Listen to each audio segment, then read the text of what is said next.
Hello everyone, how's it going? Dr. Incompetent here, and let's play some Planescape Torment, shall we? Hey, Heathrun, Siloom, good evening, good to see you.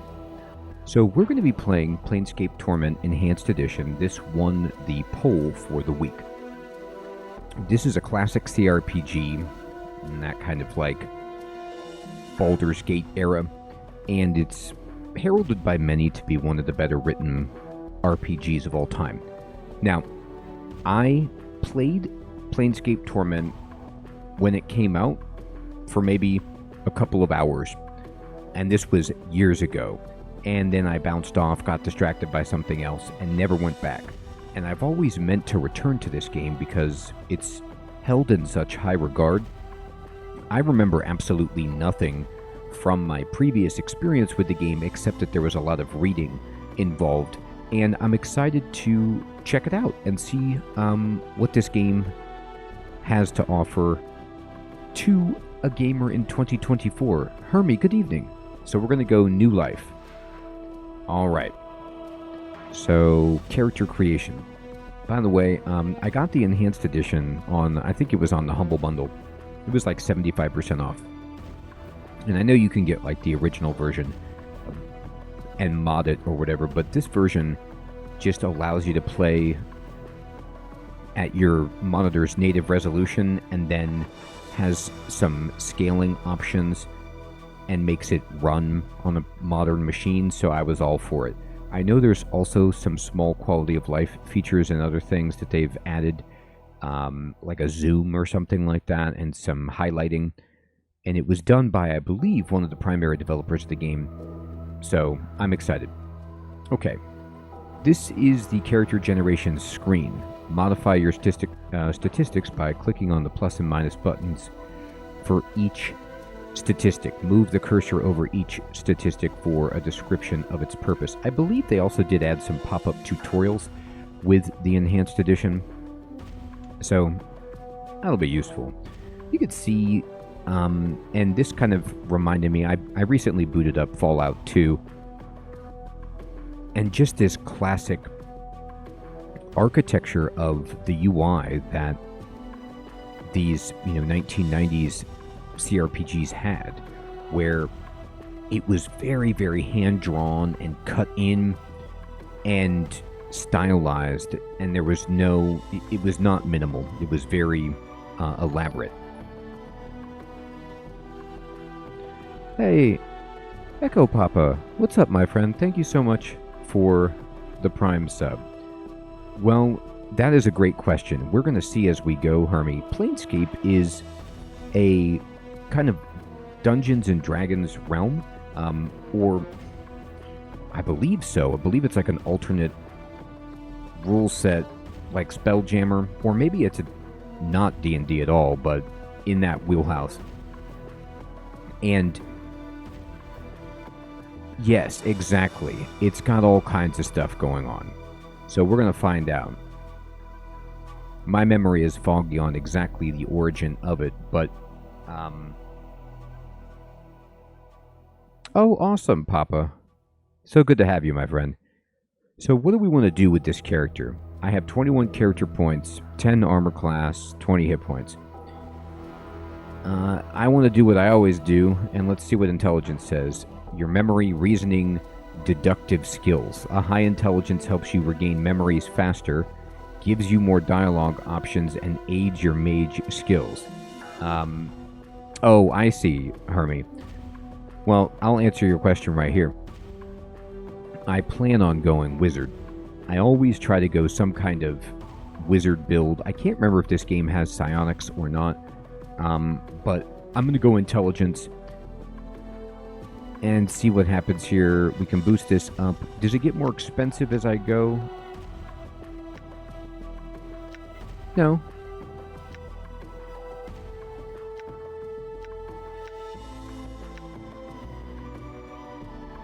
Genius level intelligence.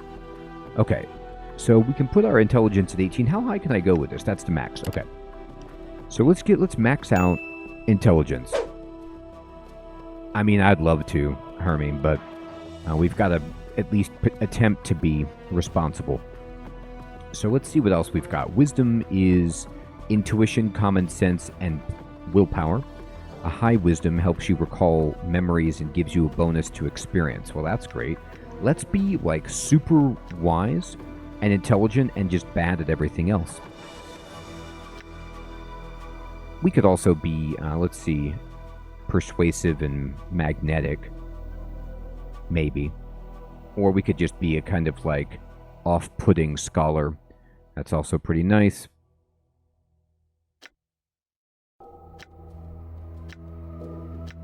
Look at that. I'm going to go...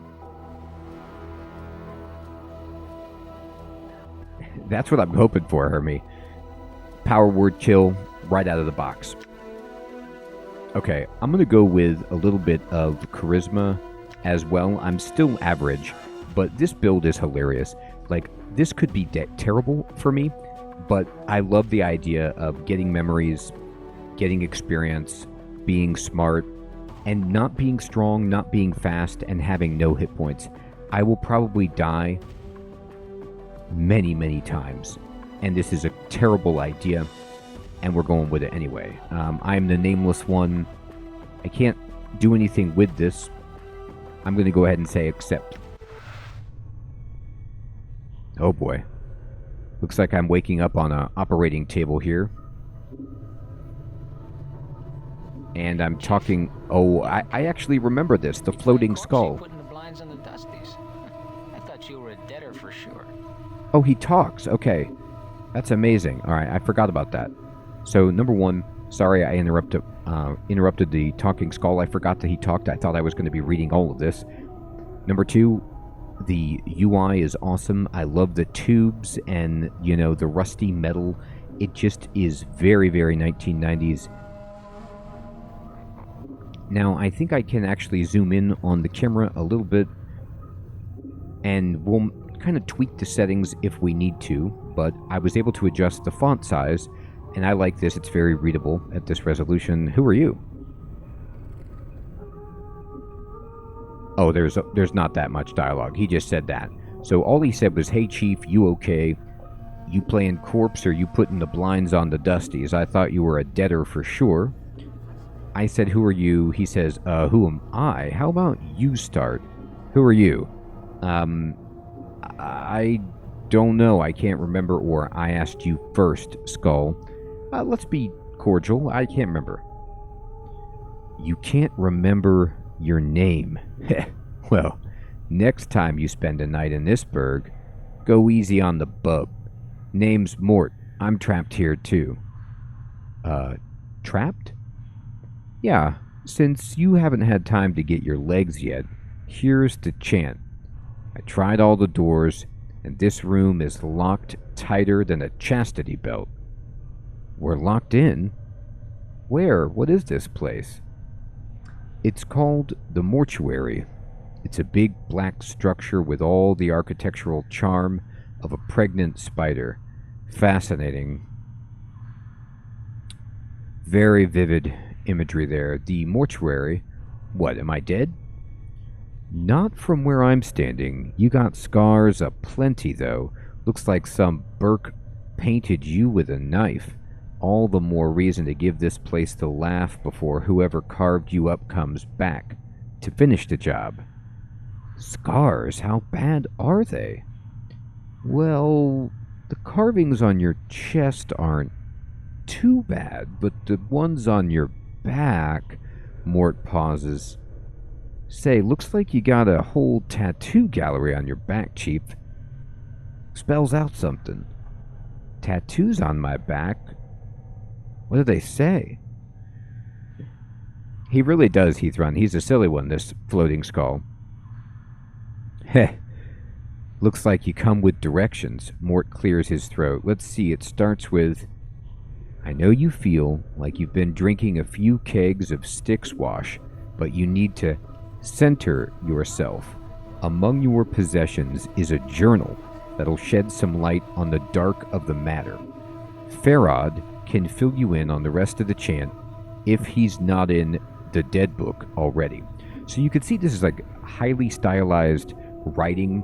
It has a sense of whimsy to it, but there's also a very, very bit of colloquial, almost like noir vibe that I'm getting. And the idea of the missing memory with the tattoos, this predates the Guy Pearce early Chris Nolan film Memento, but you get some of that essence anyway. Farah, does it say anything else? Yeah, there's a bit more. Mort pauses. Let's see, it goes on. Don't lose the journal, or we'll be up to the sticks again. And whatever you do, do not tell anyone who you are or what happens to you, or they'll put you on a quick pilgrimage to the crematorium. Do what I tell you. Read the journal, then find Farah. No wonder my back hurts. There's a damn novel written there. As for that journal I'm supposed to have with me, was there one on me while I was lying here? No. You were stripped to the skins when you arrived here. Besides, looks like you got enough of a journal penned on your body. What about Farah? Do you know him? Nobody I know, but then again, I don't know many people. Still, some Burks got to know where to find Farah. Once we get out of here, that is. How do we get out of here? Well, all the doors are locked, so we'll need a key. Chances are, one of the walking corpses in this room has it. Walking corpses? Yeah, the mortuary keepers use dead bodies as cheap labor. The corpses are dumb as stones, but they're harmless and won't attack unless you attack first. Is there some other way? I don't want to kill them just for a key. What? You think it's going to hurt their feelings? They're dead. But if you want a bright side to this, if you kill them, at least they'll have a rest before their keepers raise them up to work again. Gosh. All right, I'll take one of them down and get the key. Well, before you do that, arm yourself. I think there's a scalpel in one of the shelves around here. Note, search the shelves in the room for a weapon to attack the zombies with. When you find one, go to the inventory screen, the backpack button in the lower right, and arm yourself. If you wish to examine any items you find, right-click on them in the inventory screen. All right, I'll look for one. Hermie, I'm with you 100%. The story starts and hits the ground running. You know, there's very, very good lore, world-building, mystery, intrigue going on. I think I came to this game, like, right after I beat Baldur's Gate 2, or maybe... I'm not sure about the timeline, but I was playing games like Baldur's Gate 2, Icewind Dale, a lot of those isometric Fallout 2, isometric RPGs of this era. And yeah, the writing is great. Hey, Jade Wolf, good evening, my friend. It does look like it's operating time. My character's smart, so I should be able to, operate on something. I'll look for one. One last thing. Those corpses are as slow as molasses, but getting punched by one of them is like being kissed by a battering ram. If they start getting an edge on you, remember you can run, and they can't. Use it to keep some distance if you need to recover. Note, to run, either toggle run on the options screen, or hold down the shift key and left-click on the area you want to run to. If you're in danger of dying, use running to keep your distance from the zombies while you recover. Okay, interesting. Alright, thanks for the advice. How to play. Combat log is down here. No, wait, that's party member slots. Where is the combat log? I don't know. Display the additional combat details panel. Okay. Yes. Oh my god, look at that skull that's in my party. Quick loot. Quickly gather any dropped items near the selected character. I believe that this is a new feature of the Enhanced Edition. Formation. Select how the party is arranged. Looks like you can have 6 people in your party. abort current action is down here, the stop button. Here's the formations button. Select all characters. Okay. Oh, here we go. Pause and unpause. Toggle whether the game is paused.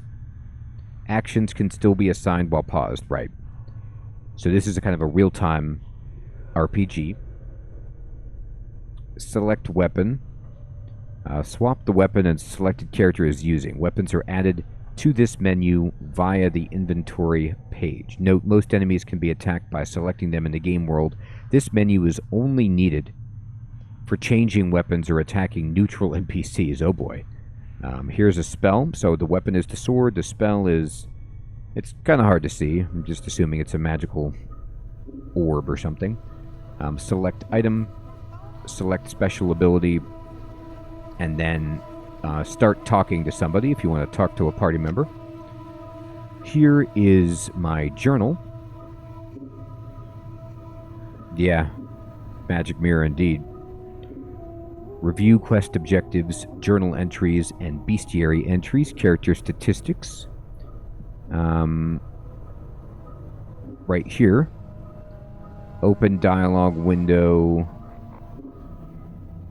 Review the last dialogue. Toggle whether the camera locks to the selected character. Panning is disabled when the camera view is locked.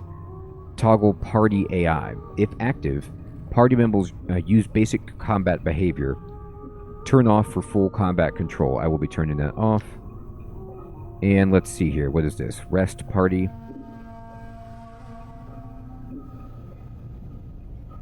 Oh, here's the combat log. Okay, great. If resting is permitted in the current area, the party rests and restores hit points. Mage spellbook.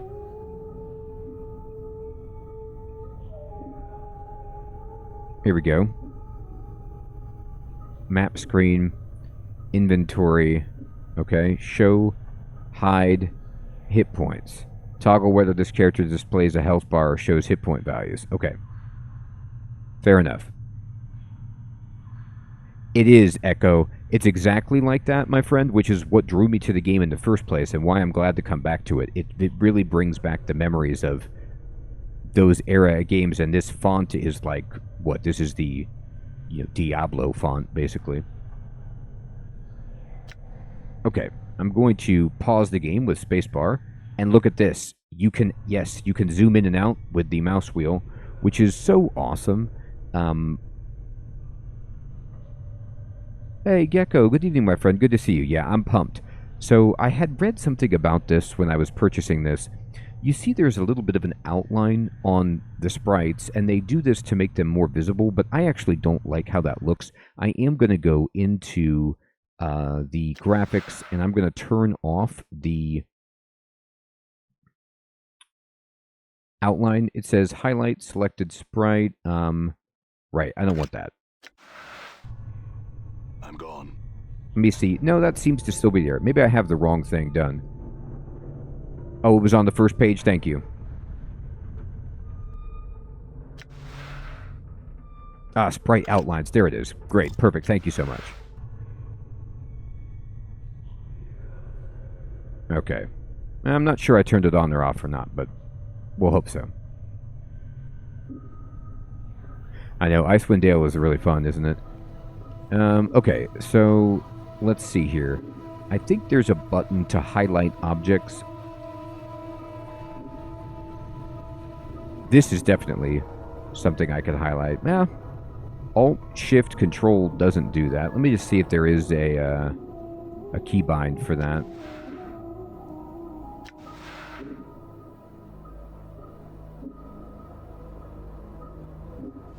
Actions. Miscellaneous.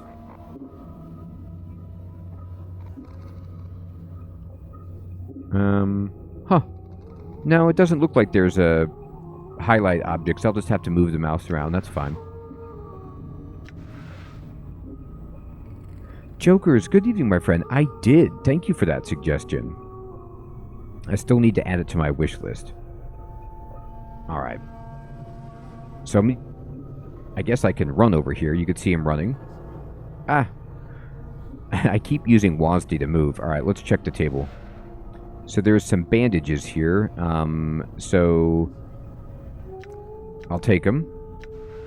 I got some bandages, apparently.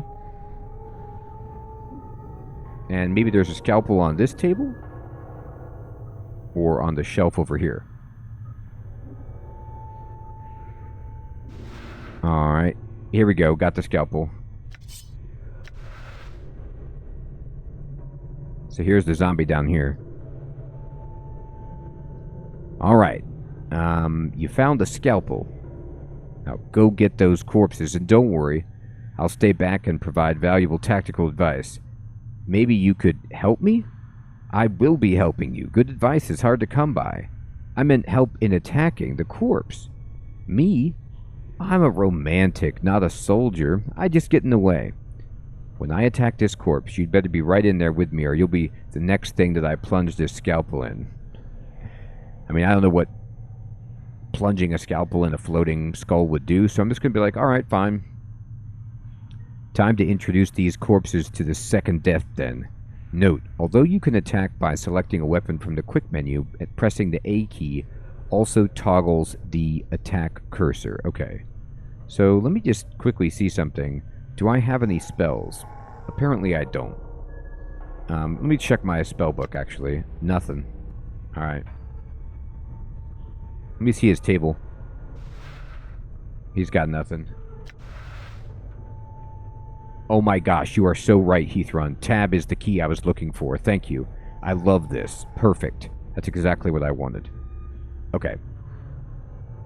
So this zombie has a mohawk and is just walking around. They both have mohawks. Maybe they just animate all the zombies with mohawks. I don't know. I am going to go over here and I'm going to push A and I'm just going to attack this guy. Now, I'm going to be bad at doing this.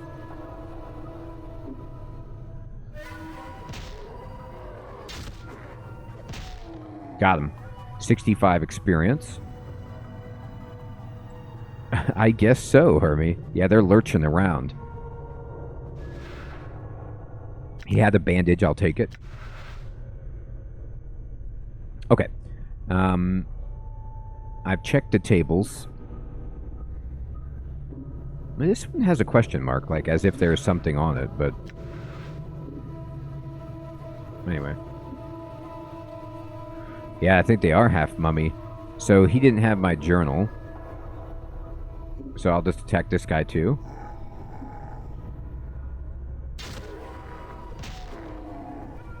Alright. Got some experience there as well. Where is the combat log? Oh, perfect. I love combat logs. Alright. Bandage. He took crushing damage from me. Man, doing crushing damage with a scalpel doesn't feel right. Oh, look. More did hit him. So he said he was more of a... He did actually fight. Alright, well, good. I got the key. I guess I'm not the most delicate surgeon, or it's like not a very sharp scalpel. Oh, man, this person is opened up. That's disgusting. Alright, let's zoom out and see the map a little more.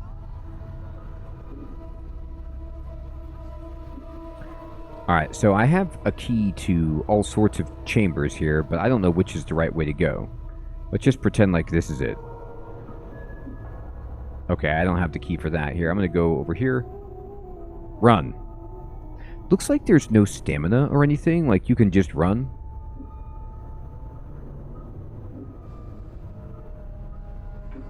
Ooh, I was able to open this door. Okay.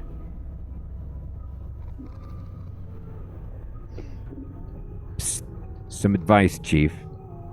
I'd keep it quiet from here on. No need to put any more corpses in the dead book than necessary, especially the femmes. Plus, killing them might draw the caretakers here.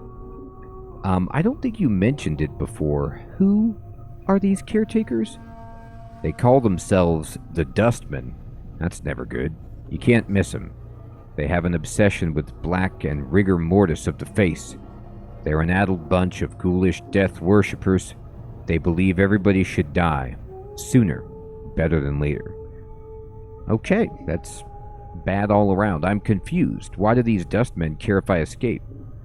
Weren't you listening? I said the Dusties believe everybody's got to die sooner, better than later. You think the corpses you've seen are happier in the dead book than out of it?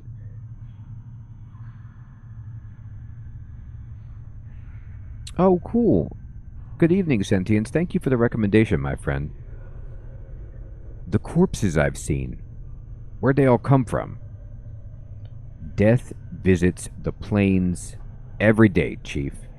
These shamblers are all that's left of the poor sods who sold their bodies to the caretakers after death. Ooh, that was a mistake. Before you said something about making sure I didn't kill any female corpses. Why? What? Are you serious? Look, Chief, these dead chits are the last chance for a couple of hardy bashers like us. We need to be chivalrous. No hacking them up for keys. No lopping their limbs off. Things like that. Last chance? What are you talking about? Chief, they're dead. We're dead. See where I'm going? No, I don't, actually. Chief, we already got an opening line with these limping ladies. We've all died at least once. We'll have something to talk about. They'll appreciate men with our kind of death experience. Wait, didn't you say before that I'm not dead? Well, alright, you might not be dead, but I am. And from where I'm standing, I wouldn't mind sharing a coffin with some of these fine, sinewy cadavers I see here.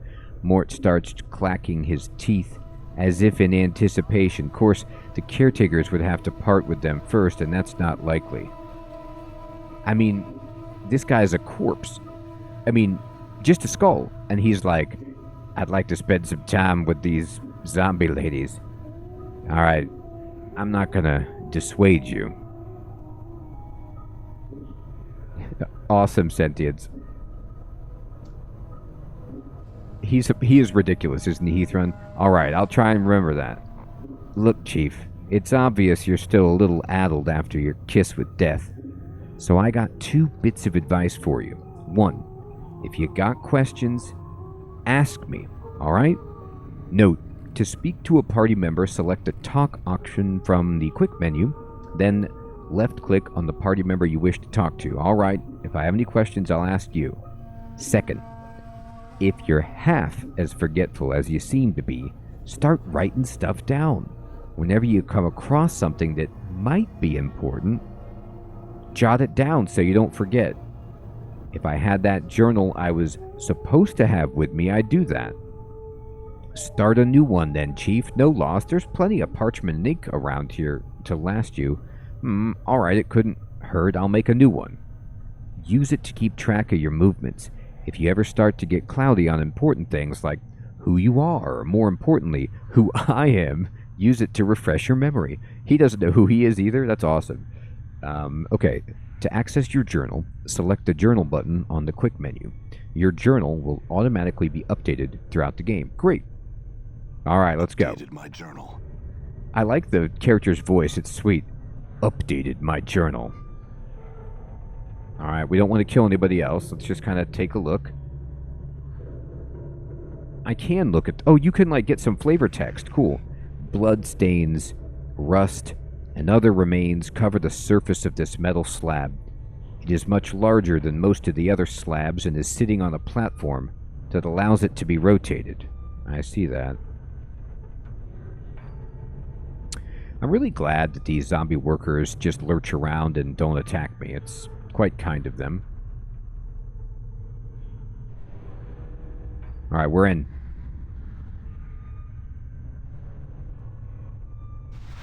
Nothing on that one.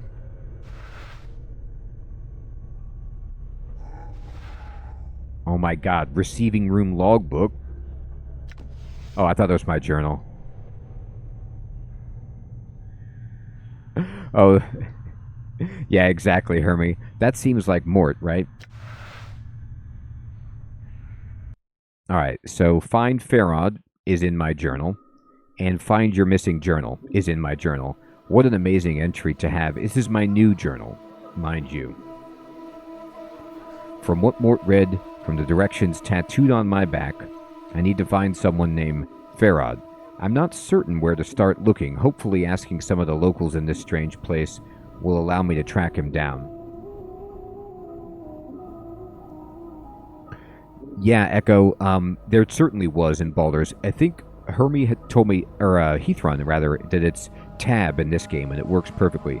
You know, it does strike me that we're trusting Mort to have told us accurately a tattoo that's on our back that we can't see. For all we know, he's just making it up. Find your missing journal. I'm supposed to have a journal. Alright, let's go get it. Ooh, there's some money. And some fist irons, I guess, if I want to switch, weapons. So, oh, you know what? Okay. Let me take everything back.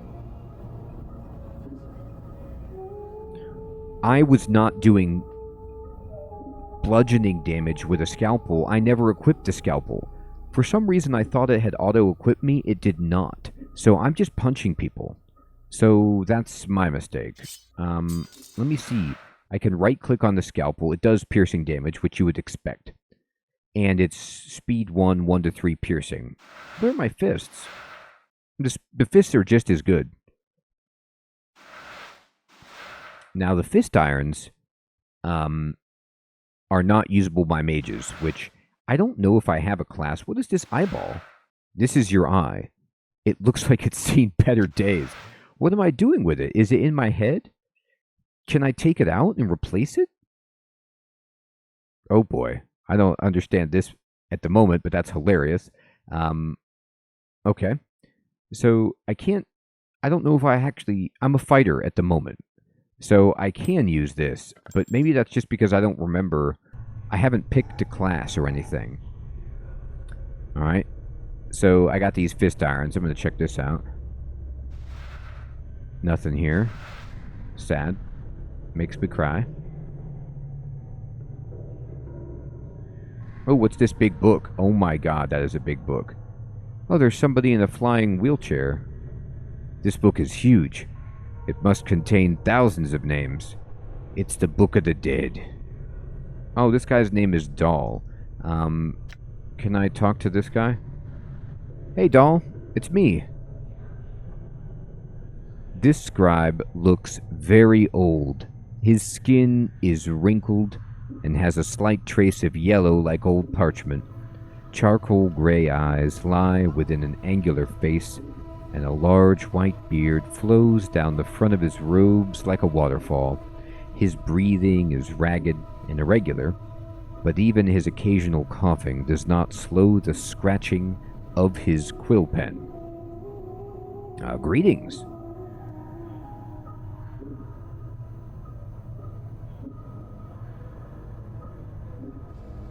Aw, no worries, jokers. Whoa, Chief, what you doing? I was going to speak to this scribe. He might know something about how I got here. Look, rattling your bone box with Dusties should be the last thing. Oh, this is a Dusty. I thought maybe he was independent. Before Mort can finish his rant, the scribe begins coughing violently. After a moment or two, the coughing spell dies down, and the scribe's breathing resumes in a ragged wheeze. And we especially shouldn't be swapping the chant with sick Dusties. Come on, let's leave. The quicker we get this place to laugh, the bet. Before Mort can finish, the scribe's gray eyes flicker to you. The weight of years hangs heavy upon me, restless one. He places down his quill. But I do not yet count deafness among my ailments. Restless one, do you know me? Know you, There is a trace of bitterness in the scribe's voice as he speaks. I have never known you, restless one, no more than you have known yourself. He is silent for a moment. For you have forgotten, have you not? Let's just pretend like I didn't. Who are you? As always, the question. And the wrong question. As always. He bows slightly, but the movement suddenly sends him into a bout of coughing. He pauses for a moment, catches his breath. I am Dahl. Perhaps you can answer some questions for me, Dahl. Updated my journal. Oh, okay. Updated the journal. Well, what did you wish to know? What is this place? You are in the mortuary, Restless One. Again you have come. Before he can finish, Dahl breaks into a fit of coughing. After a moment he calms himself and his breathing resumes its ragged wheeze. This is the waiting room for those about to depart the shadow of this life. Restless One? Restless is as good a term as any. Dahl draws a ragged breath. Something keeps you here, does it not? Something that must be resolved, some passion that must be quenched before you can reach the true death. True death? True death is non-existence, a state devoid of reason, of sensation, of passion. Dahl coughs, then gives a ragged breath. A state of purity. Sounds like oblivion. Why would anyone want that? Is it worse than remaining in the shadow of what life once was? I think not. Shadow of life? Yes, a shadow. You see, Restless One, this life, it is not real. Your life, my life, they are shadows, flickerings of what life once was. This life is where we end up after we die. And here we remain trapped, caged, until we can achieve the true death. Hey, Sentience. Thanks for the Prime sub, my friend.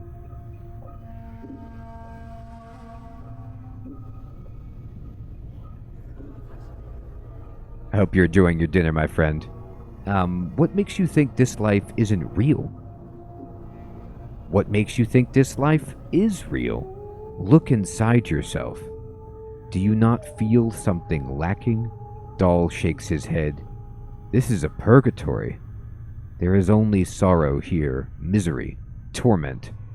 These are not the elements that make up life. They are part of the cage that traps us in this shadow. I think your fatalism has gotten the better of you. Those elements are part of life, but not the whole of it. Dahl shakes his head. Passions carry weight. They anchor many to this shadow of life. As long as one clings to emotion, they will be continually reborn into this life, forever suffering, never knowing the purity of true death. So they're kind of like Buddhists, right? They're just like, we're trying to stop being reborn and ascend into nirvana or whatever. You know, there's a little bit of a parallel with shuffling off the mortal coil forever into nirvana and the purity of true death, except it's the Dusties seem a little bit more goth than, you know, Buddhists or... Well, we'll see. Let's see how this goes. Purgatory indeed. I see. How does one escape the cycle of rebirth and achieve this true death? Kill your passions. Strip yourself of the need for sensation. When you are truly cleansed, then the cycle of rebirth will end and you achieve peace. Dahl sighs. It sounds like a death rattle in his throat. Past these shells of ours, past the eternal boundary, lies the peace that all souls seek. Hey, Sentience, thank you so much for the gifted sub, my friend. That's awesome. Battle Slash, good evening. Good to see you, my friend. So, we're trying to get past the eternal boundary. It's kind of a weird mental position to be in, to hear, I don't know, it's philosophy, but it's theology, it's metaphysics from Dahl about, like, okay, we need to get out of this purgatory that we're trapped in. We've got to kill ourselves and let go of it entirely. And yet our character is like, I don't even know who I am. So I don't even know where I am, and you're explaining, well, you're in purgatory. don't you want to stop being you and let go of it all? And you're like, well, I don't really have that much, maybe I need to know more before I make that decision.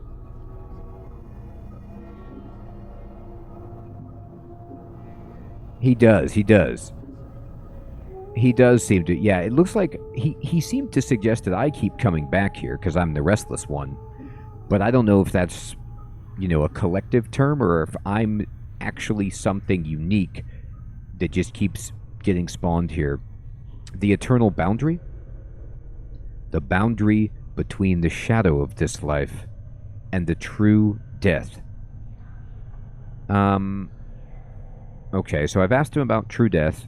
I've asked him about shadow of life and the mortuary. I had some other questions.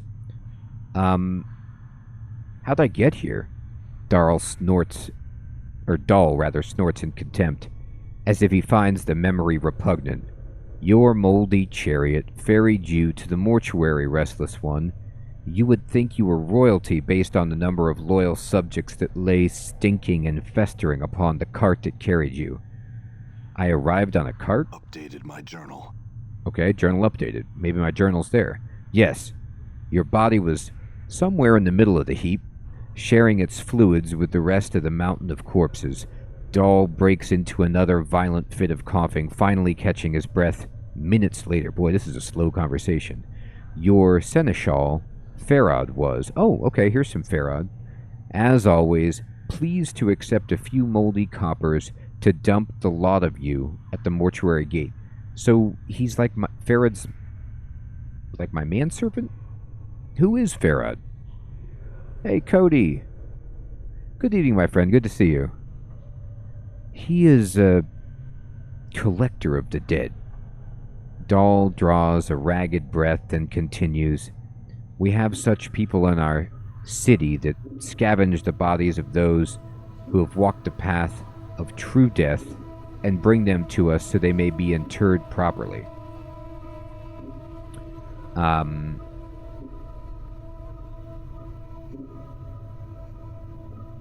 So these people find bodies that have actually died, take the good stuff, and bring them back here to be ripped apart? Where can I find Farad? If events persist as they have, Restless One, you have a much greater chance of Farad finding you and bringing you to us again before you find whatever ooze puddle he wallows in this time. Nevertheless, I must find him. A slight warning creeps into Dahl's tone. Do not seek out Farad, Restless One. I am certain that it will simply come full circle again, with you none the wiser and Farad a few coppers richer. Accept death, Restless One. Do not perpetuate your circle of misery. I have to find him. Do you know where he is? Updated my journal. Dahl is silent for a moment. When he finally speaks, he seems to do so reluctantly. I do not know under which gutterstone Farad lairs at the moment, but I imagine that he can be found somewhere beyond the mortuary gates in the hive. Perhaps someone there will know where you can find him. It doesn't sound like you like Farad much. There are some I respect, Restless One. Dahl takes a ragged breath, then steadies himself. Farad is not one of them. He wears his ill repute like a badge of honor and takes liberties with the possessions of the dead. He is a knight of the post, cross-trading filth of the lowest sort. Knight of the post? A knight of the post, Dahl coughs, a thief. All Farad brings to our walls comes stripped of a little less of their dignity than they possessed in life. Farad takes whatever he may pry from their stiffening fingers. Did he take anything from me? Dahl pauses, considering. Most likely. Are you missing anything? Especially anything of value? His voice dips as he frowns. Not that Farad would take exception to anything that wasn't physically grafted to your body, and sometimes even that's not enough to give his greedy mind pause. Oh, awesome, Cody. I'm so glad you enjoy it, my friend. Thanks for watching. I'm missing a journal. A journal? If it was of any value, then it is likely it lies in Farad's hands. Okay, I got some other questions. Can you tell me how to get out of here?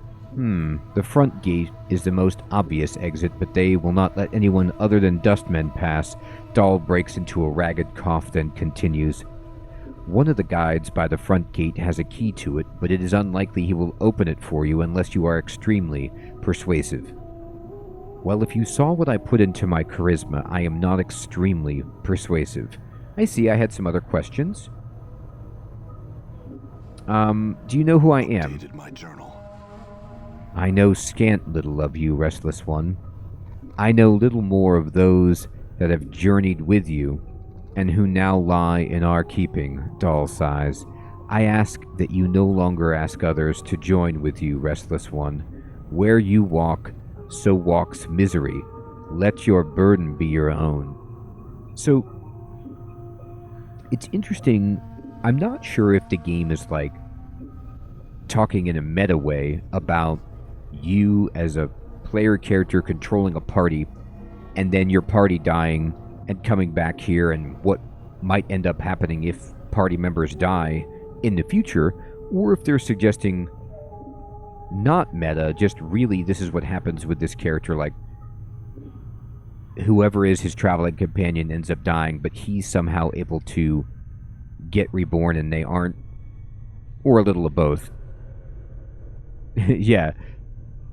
Just a few of the old full party wipes. There are others who have journeyed with me, and they are here. Updated my journal. Do you not know the woman's corpse interred in the memorial hall below? I had thought that she traveled with you in the past. Dahl looks like he's about to start coughing again, then catches his breath. Am I mistaken? Where's her body?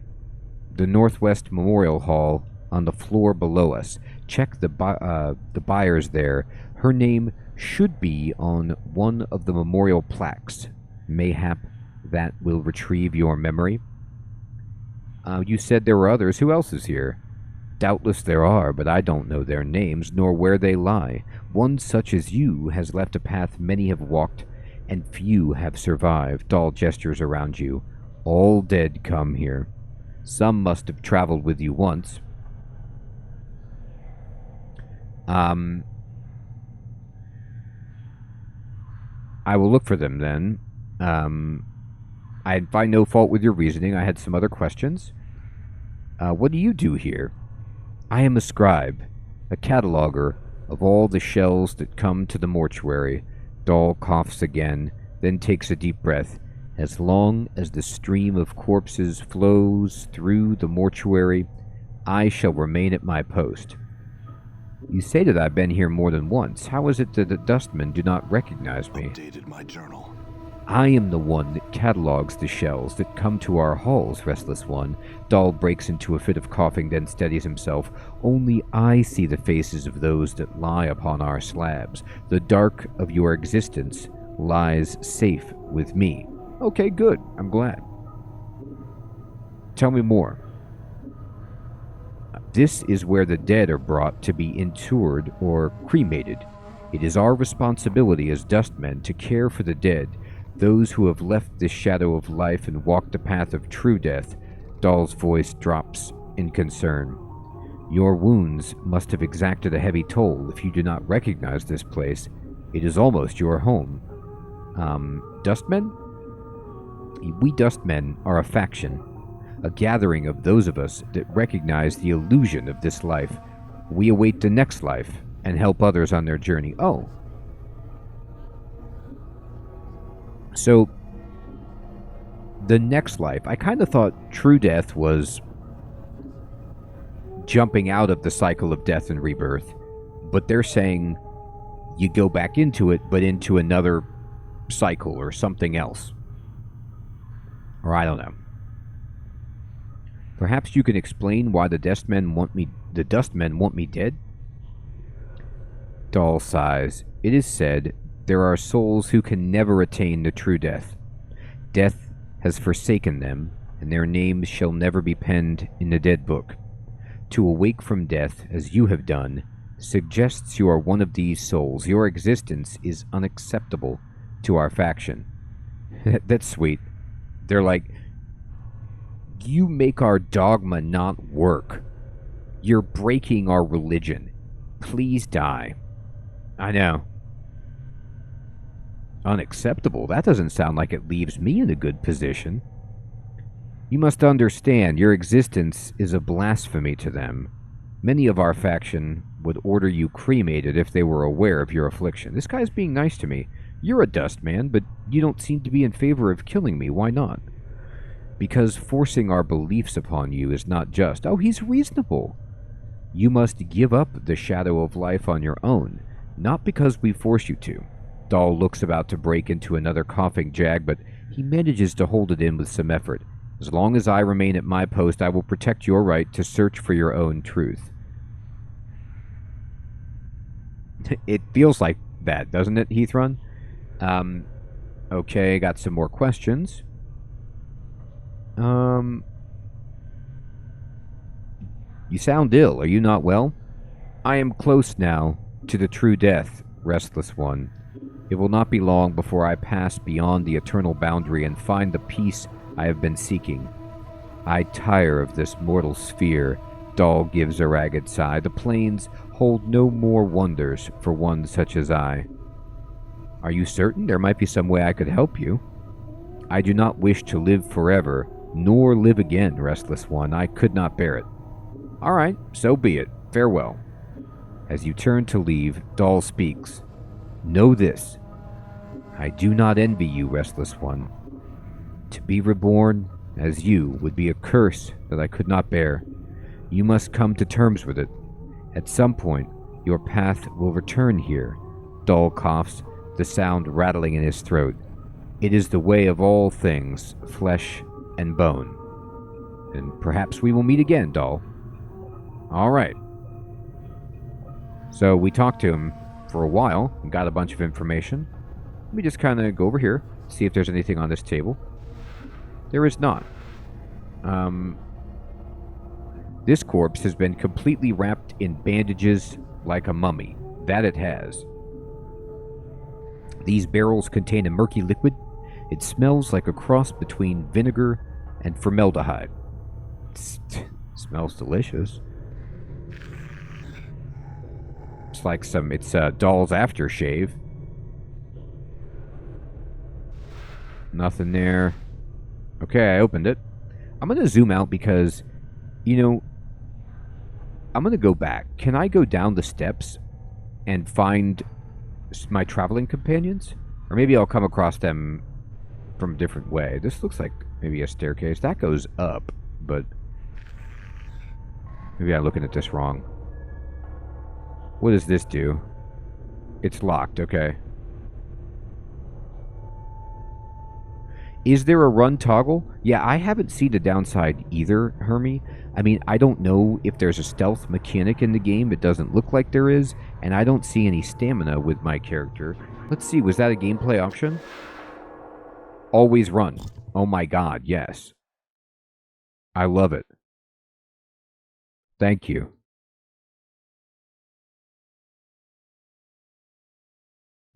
No, it's okay.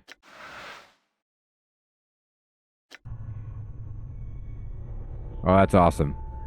Yeah, there is no reason not to run, right? Unless you want to strut. Like, sometimes you do want to strut, but this isn't one of those times. Alright.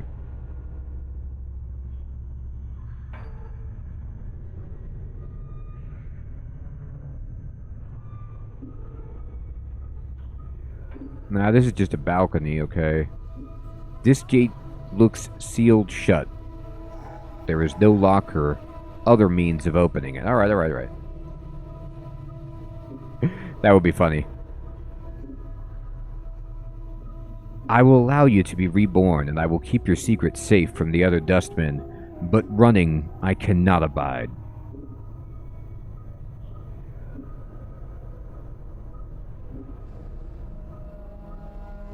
Oh man, look at this. So this is the whole map. This is one of the great things about this era of CRPGs where, they would hand draw the entire map and you would be trying to fill it in. There's also some very helpful, the stairs down are here, but they're locked. There's some very helpful map pins. Oh, you can add your own notes as well, which is awesome. And you could show all of the area where you can walk. This is really cool.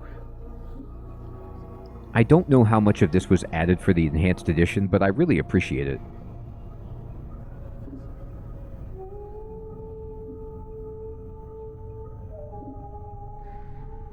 Alright. That's a good idea. We should consult. Maybe I do need to go get another key. Hey, what's eating you, Chief? Oh, he does talk. He sometimes. What's eating you?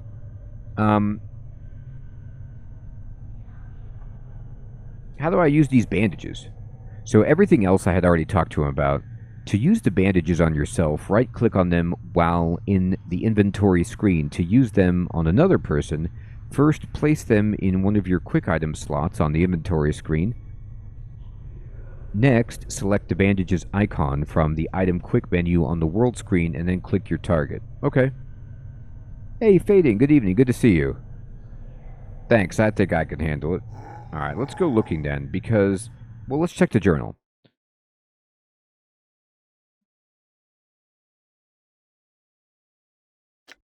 Oh, here we go. So these are all the things that I've written down from him. Oh, you can even search this.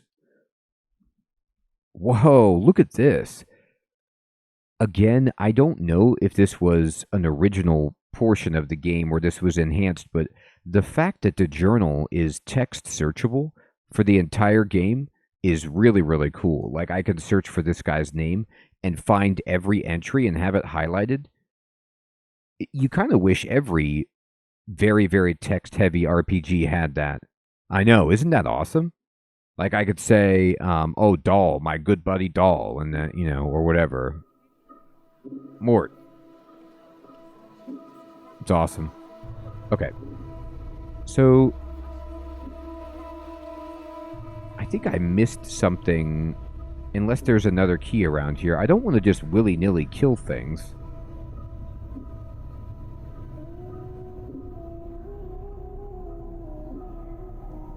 I searched that. I think I searched all of these. Fading, did you play this game? I was telling everyone, Fading, like, as I started, I played this back in the day when it was new for a couple of hours maybe, but I can't remember any of it. I don't even know if I ever made it out of here. Okay, I need a key. Alright, so I don't have the key yet. Let's search everything that's available. Or I just kill some Mohawks instead.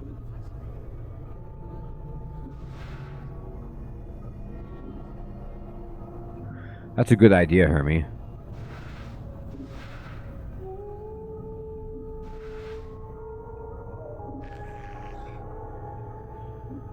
So those look like the girls. Let's leave them alone because Mort has designs, but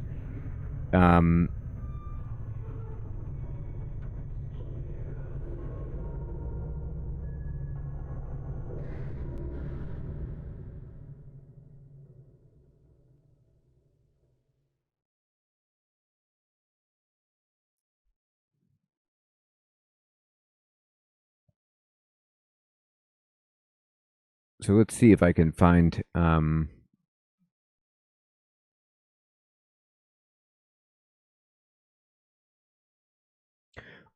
the first floor. Alright, let me see if I can find the key. No. Alright, so my quests just tell me to find Farad and find the missing journal.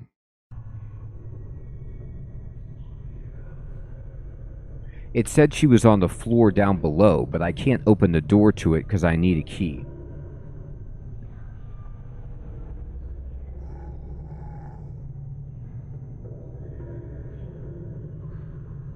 so you've returned. I had some questions. Let me ask you again.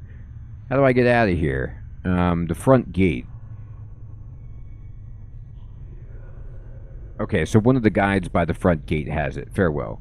So I didn't see any guides, but then I don't know if I'm near the front gate. Maybe I just need to search a little bit more thoroughly. Maybe I can go up here and I'm just being a moron. That's probably what's going on. Can I open that? Oh god. Okay, yes, I can. Alright, that's easy enough. I just didn't click on it. Heyo! Alright. Bandages. Oh, actually, did I read this? Receiving room logbook. This huge logbook lists mortuary procedures in a tight, crabbed script. All shells entering the mortuary are to be delivered to the receiving room and logged with the scribe on duty before being embalmed or cremated. The records are to be checked to determine if the shell is one of the contracted, and if so, do not prepare the shell. Move the shell to one of the preparation rooms, contact the scribe on duty, and notify him that a contracted shell is to be raised. Be certain that a shell is thoroughly stripped of its possessions before being sent to the preparation rooms.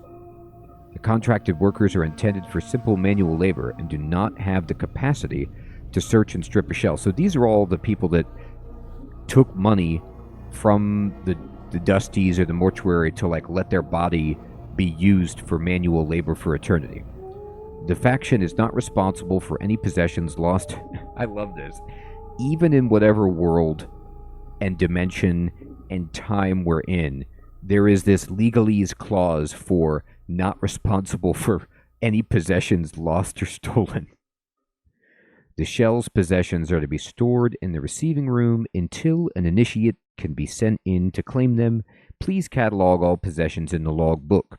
Following this list is thousands of entries of bodies that have been sent to the receiving rooms. As you flip through the rest of the book, however, you notice the last page has been cut out. That's me, and that was maybe done by our good buddy.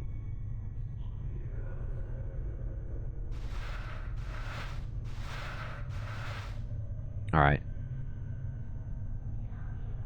The bandages covering this body are soaked with blood, even though the corpse looks several days dead. Blood still trickles from its wounds. That's delightful.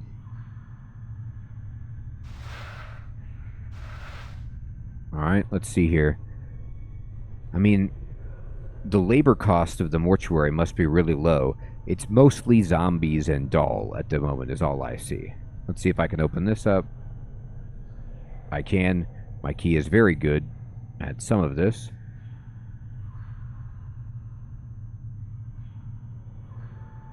The same description for that as we saw before. Alright.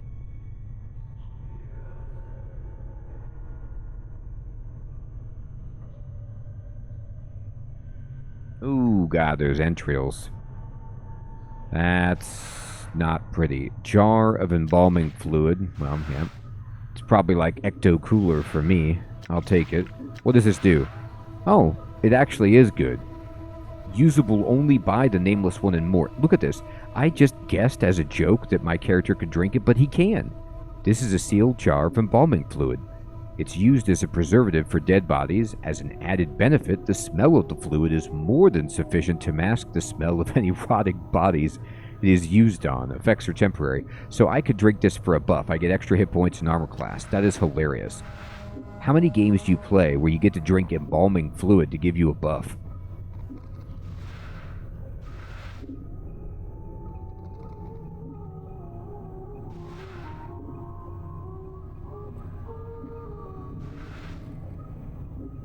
The container is locked. Well, I'll find a key. Alright. Well, now I really need a key. Okay. So, there's a way up. Can I go down? No. Alright, here we go. Can you quick save it? Let me see.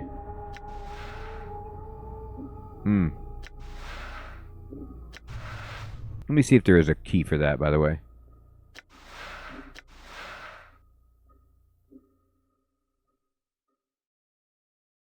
It's Q for quick save. I pushed F5. It is not. Q and L. Quick save, quick load. You can actually toggle run on and off with the R key. X is location. What does that mean? Oh, so you can get like grid points if you would like, I suppose.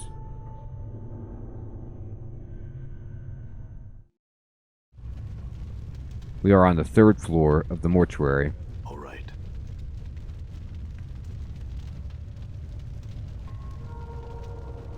He said all right.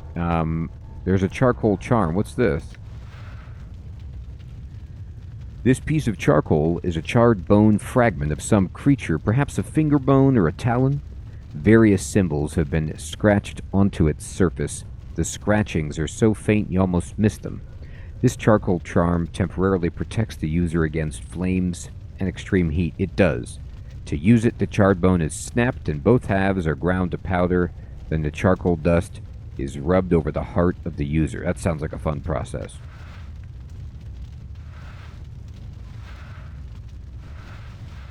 So there is a lot of... This looks like a hot floor that we might need to use the charcoal charm to cross. Let's look down here. Let's see what we've got. I quick saved it just in case. This is junk. I'll take it. And these are dust men. Let's kind of not talk to them if we can avoid them.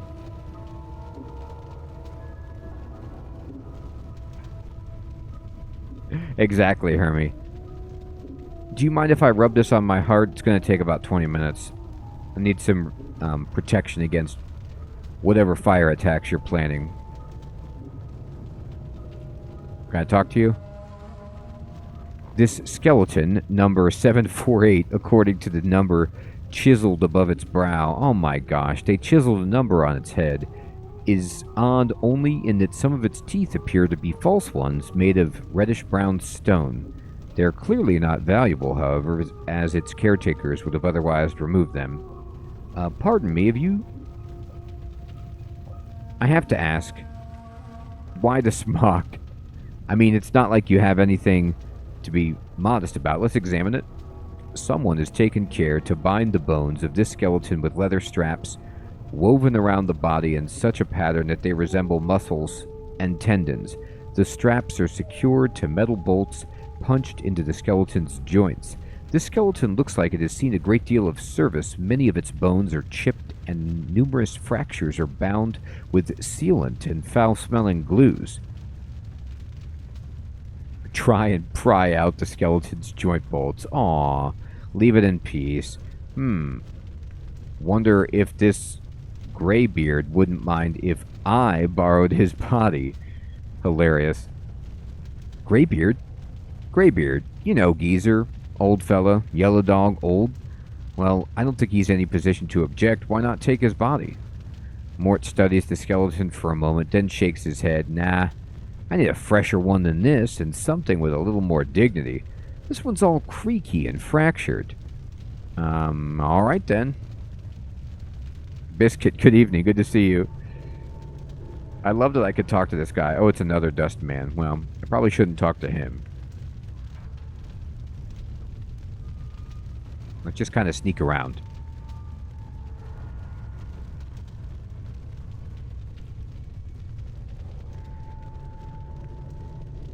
Hey, Ruwala, good evening, good to see you.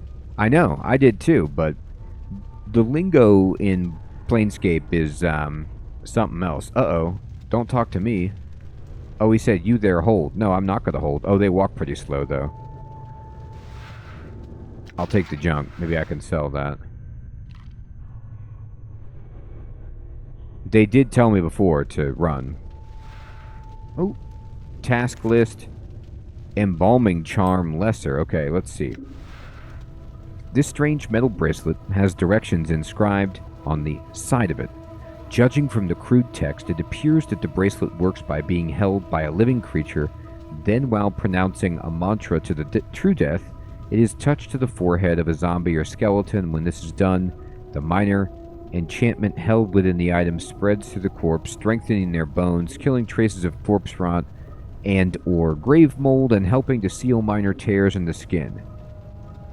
This item will work on either you or Mort. Simply place it on your quick item slot, then use it from the quick menu on Mort, or have Mort use it on you in order for it to take effect. When cast, the target gains temporary hit points and the bonus of +1 AC for half an hour. So it's like the potion. The extra hit points will heal the target if he is less than max hit points, or they'll give him a bonus for a half hour. Nice. Oh, what does this say? Someone has penned a series of tasks in red ink on this scrap of parchment.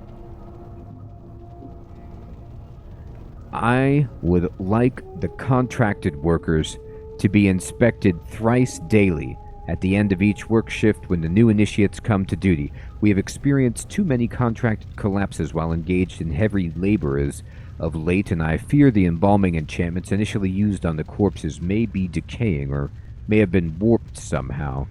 If the contracted workers could be inspected every 8 hours and raised, if they have collapsed, then this would prevent the backlog of shells in the preparation rooms and free up more contracted workers for other duties.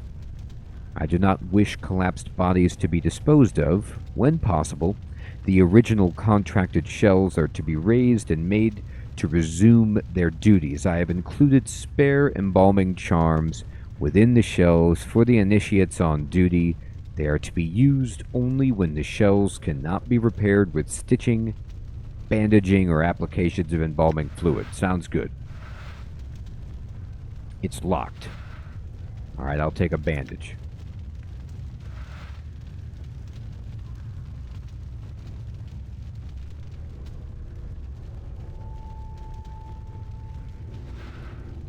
Needle and thread. I don't know if the floor is actually hot. It just looks like it, but it's red. But the air roaring from the mouth of this immense furnace is incredibly hot. Okay, walking even a few uh-oh, he's coming at me. Oh no. Are you lost? The dustman regards you with a stony gaze. Yes. I will summon a guard to direct you. Hold on for a moment.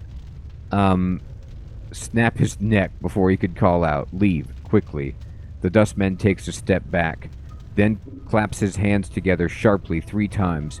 In response, a great iron bell starts tolling throughout the mortuary. All right, then. Well, that was not fast enough. Oh, he's got all the guys coming at me.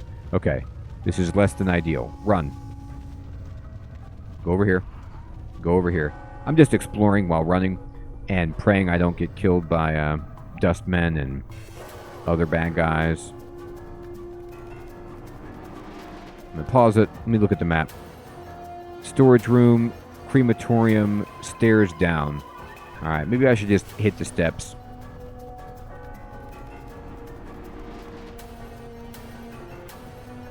Hopefully the steps will reset everything and we just don't have to worry about any kind of shenanigans. No, go down here. Oh, we've got hit.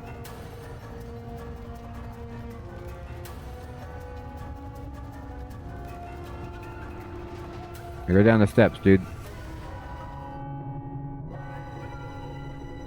Okay. So that was not good. Now I could still hear the bell. I did heal. All right. There was no need for you to ring that bell.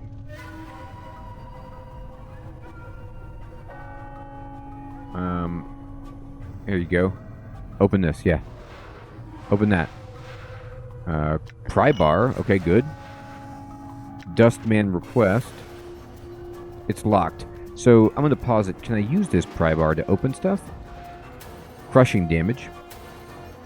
To use the pry bar to force a locked door or chest, select it as a weapon, then attack the container. Okay, perfect. I am Gordon Freeman. I am the one free man.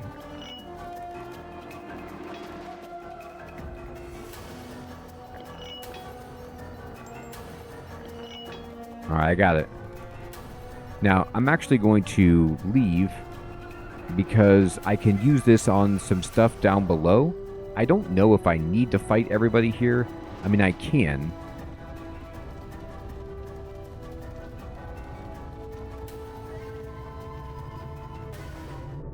It's getting dicey. So, for example, this was locked, right? All right. It's locked. So I'm just going to push A, and I'm going to attack it. I got it. So what was in it? There was an ancient copper earring and bandages. What does this mean? Unusable, closed. This copper earring looks ancient. Oddly enough, there doesn't seem to be a hook or any means of actually attaching it to your ear. A series of strange grooves have been carved on the inside of the earring, however, which might merit a closer inspection. Note, if you're ever capable of examining an object further or performing an action on the object outside of the world screen, a Use button will appear for the object on this examined screen. I don't see it.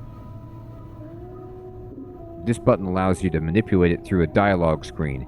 If you wish to examine the grooves on the earring further, select the Use button below. I don't see that. I'm going to put it back and then... Yeah, it says select the Use button below, but all I see is the Done button.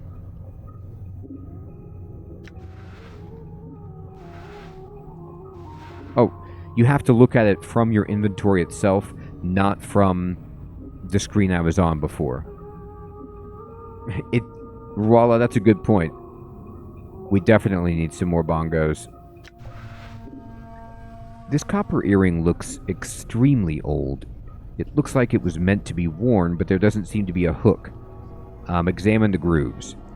The grooves are evenly spaced along the inside of the earring. Upon closer examination, they remind you of small fangs. They are definitely man-made, but you can't figure out what they were intended for. Okay, put it away. It's really nice. Yeah, I put fangs on my earring.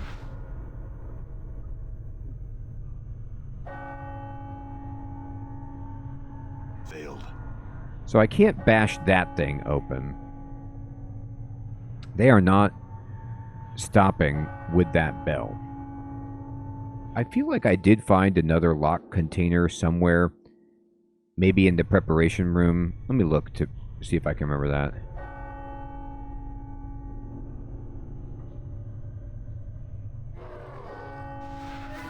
Yeah, no, they're all hostile now. There's no going back.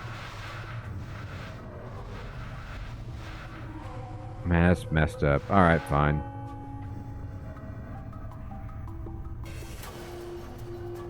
Oh, thank you. It shows the locked icon. Perfect. I'll look out for it. Alright, let's go back up then and just bash stuff, look for a key. I know I found another locked door over here.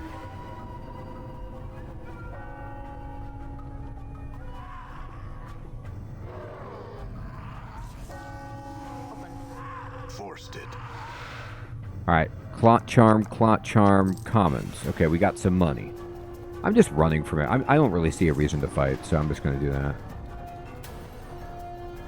It's pretty funny, like, being chased down by zombies. They're like, darn, if only we could catch this guy. Oh my god, I got the key. This key is a strange fusion of bone and an unidentifiable blood-red metal. Its jagged, C-shaped head looks like it's ready to clamp down on whoever holds it. This key is used to open the inner gates in the mortuary. When using keys in Torment, you only need to have the item in your inventory to unlock a door. In some cases, the key will vanish after it is used. This is done when the key is no longer needed and frees up inventory slots for other, more important items. Exactly, right? Here, can I open this? Okay, that's not the right key. But it's a good key. I'm glad I have this key.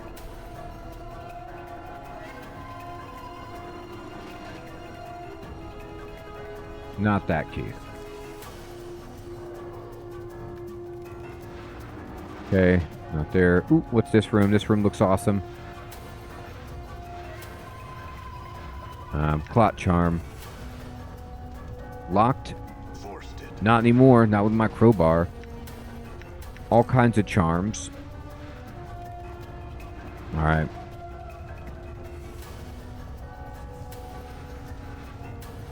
Okay.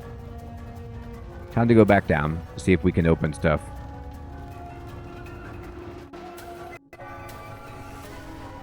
I really love how bad the Dustmen are.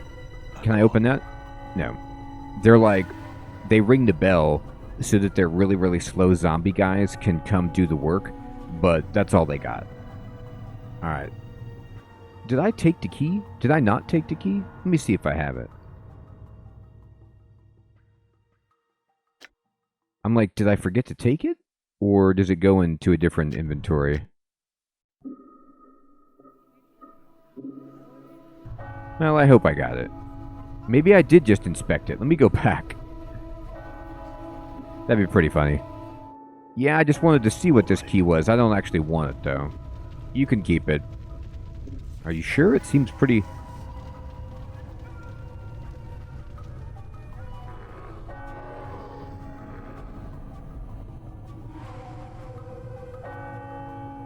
Oh no, this Dustman isn't going to actually fight me, okay.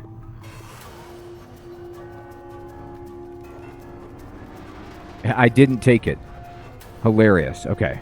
That explains why I couldn't open anything. There we go.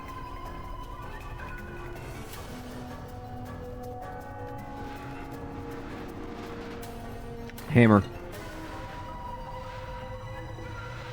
Door open. They did say that, right? And it does take up slots. Oh, look where I came. I'm right back. I was wondering if I could get back here. Okay, great. So, let's go down again to see if we can find the woman who is traveling with us. I'm gone. I'm gone. Oh, God. Maybe I need to go examine further. This looks like it leaves... Where am I? First floor. No, this is where she is. Oh my God. Okay, the enemies are getting a little bit more serious here. I definitely can't take those guys.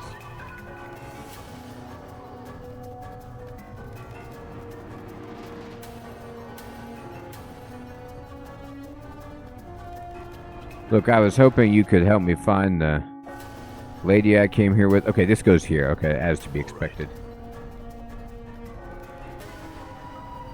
They do. They bring out the bongos for the best times. Alright. Oh, there's something green on the ground there. What's that?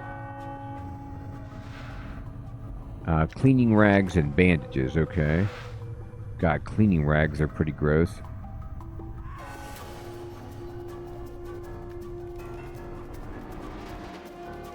Oh, now I've made it all the way around. Let me look at these cleaning rags. This damp mass of rags looks like it's been used to mop up blood and other less savory bodily fluids. Gross.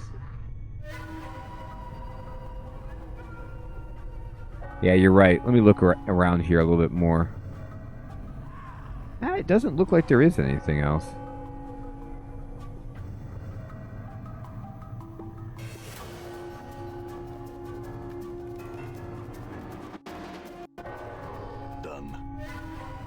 Done. These metallic blue tapestries are made of thin chain links. Okay, good idea. I like making tapestries of chain. Giant skeleton. Giant run.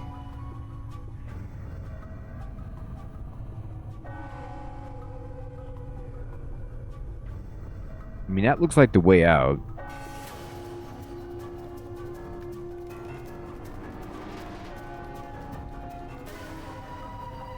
This looks like a large tomb. Oh, wait, who's this ghost person? The marble surface gives it a rather elegant look. Wait, can I talk to you? Ghost person? She's gone now. I swear she was right there. There she is. You see a strikingly beautiful ghostly form before you. Her arms are crossed and her eyes are closed. She has long, flowing hair, and her gown seems stirred by some ethereal breeze. As you watch, she stirs slightly and her eyes flicker. Greetings. You. What is it that brings you here? Oh Have boy. you come to see firsthand the misery you have wrought? Perhaps in death I still hold some shred of use for you, my love. The way she said my love was very romantic and makes me think that she bears no grudge, holds no ill will, has nothing but fond memories of our time together. Unfortunately, I can't remember those times, and I need a refresher. Dude, my walk-around special attack is incredibly complicated. I wish I could show you on camera how many different mice I'm using and keyboards. I'm alternating between several different trackballs and mice to be able to get that maneuvering to work. Who are you? The spirit makes a begging motion with her hands. How can it be that the thieves of the mind continue to steal my name from your memory? Do you not remember me, my love? The ghost stretches out her arms. Think. Her voice becomes desperate again. The name Dionara must evoke some memory within you. I'm sorry, my memories are lost.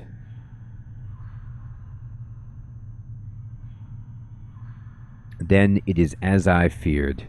I am truly lost to you, and what was once an inconvenience for you, you now have the excuse to discard me, as you have my memory. Inconvenience? Discard you? I do not know you, spirit. My memories are no more. Tell me, who are you? What did you know of me? You are one both blessed and cursed, my love, and you are one who is never far from my thoughts and heart. Blessed and cursed, what do you mean? The nature of your curse should be apparent, my love. Look at you, she points at you. Death rejects you. Your memories have abandoned you. Do you not pause and wonder why? I'm being chased by the undead and talking to a ghost, and have made friends with a floating skull. I'm trying to get my bearings here. What can you tell me? Lance, good evening. Good to see you. Oh my gosh, you remember those sweet Windsong commercials? Some of those Windsong commercials are... Tell me if you remember the one, Lance, where it was like a man who was a blacksmith or working at a factory, like pounding on an anvil, sweating, doing hard manual labor. And then it cuts to a woman in a dress with blonde hair riding a bicycle, just out in nature on a bridge perhaps. And the lyrics of the song are just, I can't seem to forget you. Her wind song stays on my mind. And the premise of the commercial is basically like, yeah, I'm having to work all day in this terrible blacksmith, but I'm glad that you are riding your bicycle, and I think of you often. But in this case, she's got no bicycle. The wind song is not on my mind. All right, let's see. And what am I? I cannot... She suddenly freezes, and she speaks slowly, carefully, as if her voice frightens her. The truth is this. You are one who dies many deaths. These deaths have given the knowing of all things mortal, and in your hand lies the spark of life and death. Those that die near you carry a trace of themselves that you can bring forth. Huh. Okay, well, I didn't know about that part.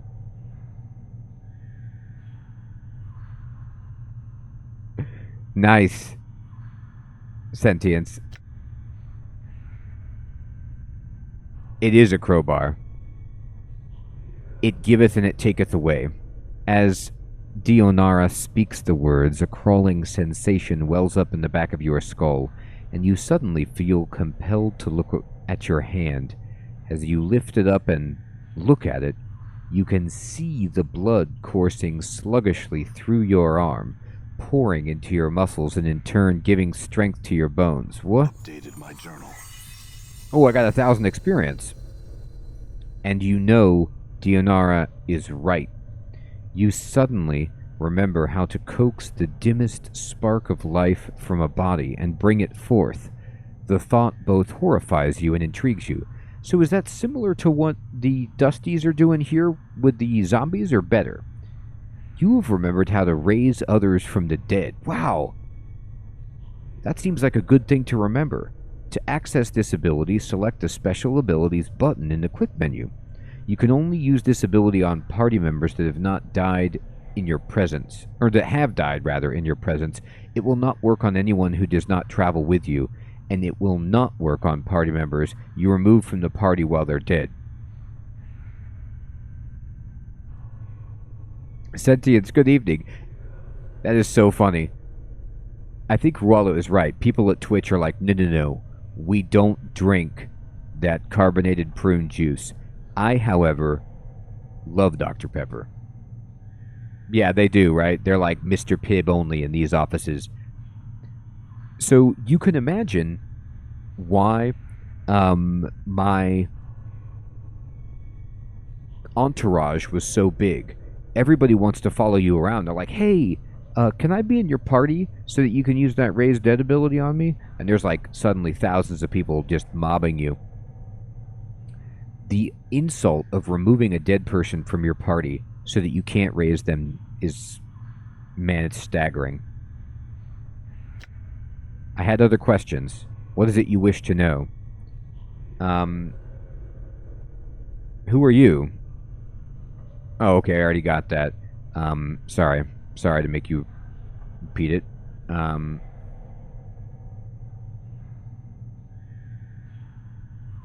Memories aside, and assuming death has rejected me, why is it a curse? I do not doubt your ability to rise from the dead. I do believe that every incarnation weakens your thoughts and memories. You claim you have lost your memory. Perhaps it is a side effect of countless deaths? If so, what more will you use in successive deaths? If you lose your mind, you will not even know enough to realize that you cannot die. You shall truly be doomed. Countless deaths? How long has this been going on?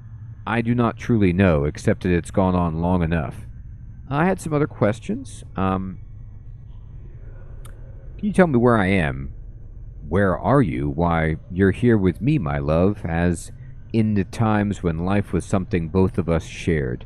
Now is the eternal boundary that separates us. Oh, she made it through the eternal boundary.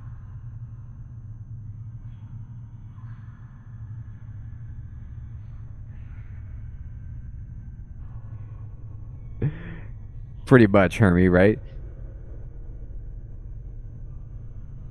It is, Ruala. Eternal boundary? She sounds saddened. It is a barrier I fear you shall never cross, my love. It is the barrier between your life and what remains of mine. Boy, that's deep. Can you answer some other questions? I need to escape. Can you help me? As you are about to ask Dionara the question, it catches in your throat. It occurs to you that if you tell her you're looking for an escape route, she may feel you are abandoning her. If you're going to ask her how to leave, you'll need to be delicate about it. Dionara, I'm in danger. Can you guide me to a place of safety? I shall return as soon as I can speak to you again. In danger? She looks concerned. Of course, my love. I will aid you in any way I can. She closes her eyes for a moment, and you watch an ethereal zephyr pass through her body, stirring her hair. After a moment, the zephyr dies, and her eyes slowly open. Perhaps there is a way, yes? Got more experience. That would be pretty funny. Your name, first name, my, last name, love. I sense that this place holds many doors shrouded from mortal eyes. Perhaps you could use one of these portals as a means of escape. Portals? Portals are holes in existence, leading to destinations in the inner and outer planes. If you could find the proper key, you could escape through one of them. Oh, Fading. I can't remember. Is Planescape part of D&D proper? Or is it like a separate pen and paper RPG universe like GURPS or something like that?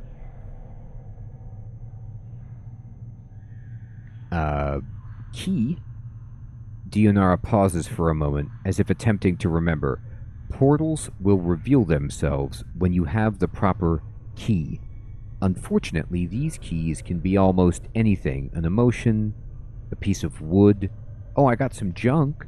A dagger of silvered glass, a scrap of cloth. I did find that washing rag. A tune you hum to yourself. I fear that the Dustmen are the only ones who would know the keys you use to leave their halls, my love. I see I had some other questions.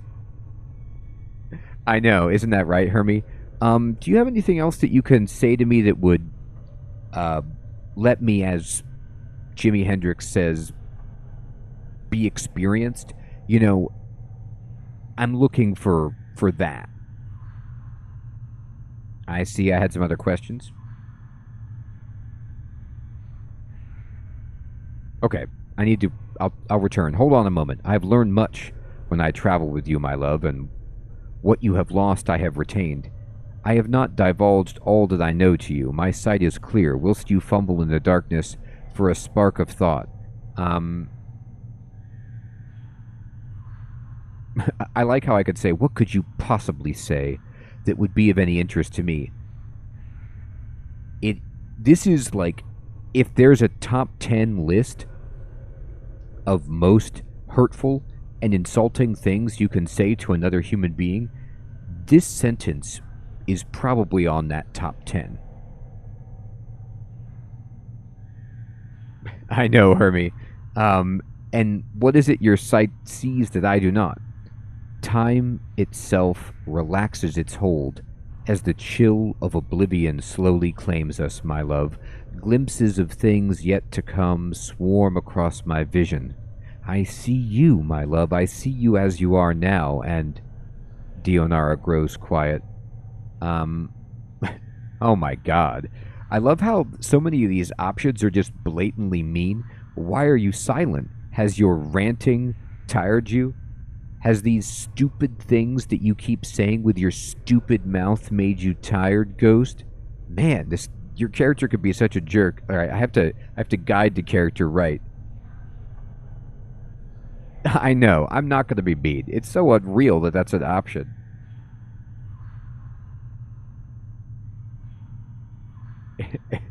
Biscuit, that's a good choice. Exactly.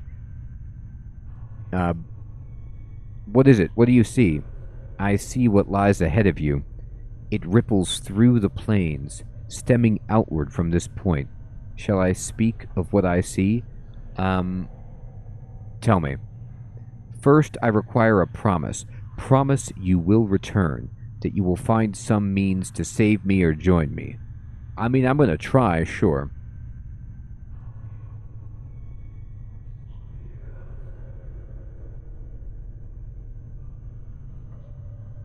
I will make no such promise, Spectre. Tease me not with the future. Speak your peace or begone. That's a pretty sweet thing. This is like something that, you know, you would see. It's like almost a Shakespearean line. You will be visited by 3 ghosts. Okay, so I'm going to say, I like the first one. I find it hard to believe that the woman I once loved would blackmail promises from me with the promise of revelations. Have you no faith in me? Dayanara looks taken aback, then her tone changes, her voice becoming almost pleading. I do not mean to extract a vow from you, my love. It's just that I have waited so long for you to join me beyond the... If you do not mean to extract a vow, then do not do so. Now tell your vision, and we will speak no more of vows and promises. Dionara stiffens. She looks as if she's about to say something, then sighs in defeat. Very well, my love, as before. I shall have to place my trust in you. She closes her eyes. Wait. This is what my eyes see, my love.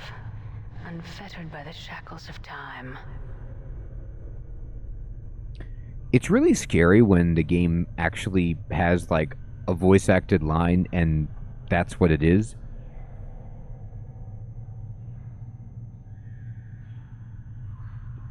I think I might use that as my new answering machine message. Wait for her to continue. You shall meet enemies 3, but none more dangerous than yourself in your full glory.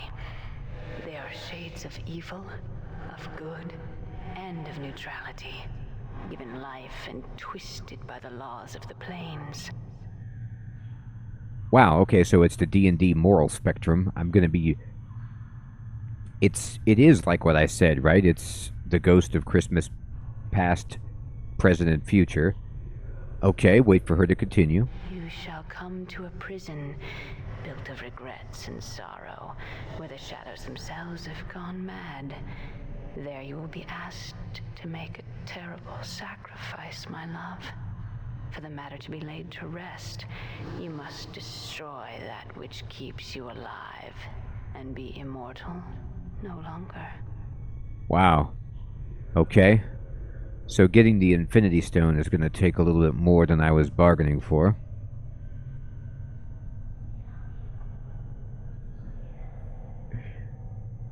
What is a neutral man? A miserable pile of secrets.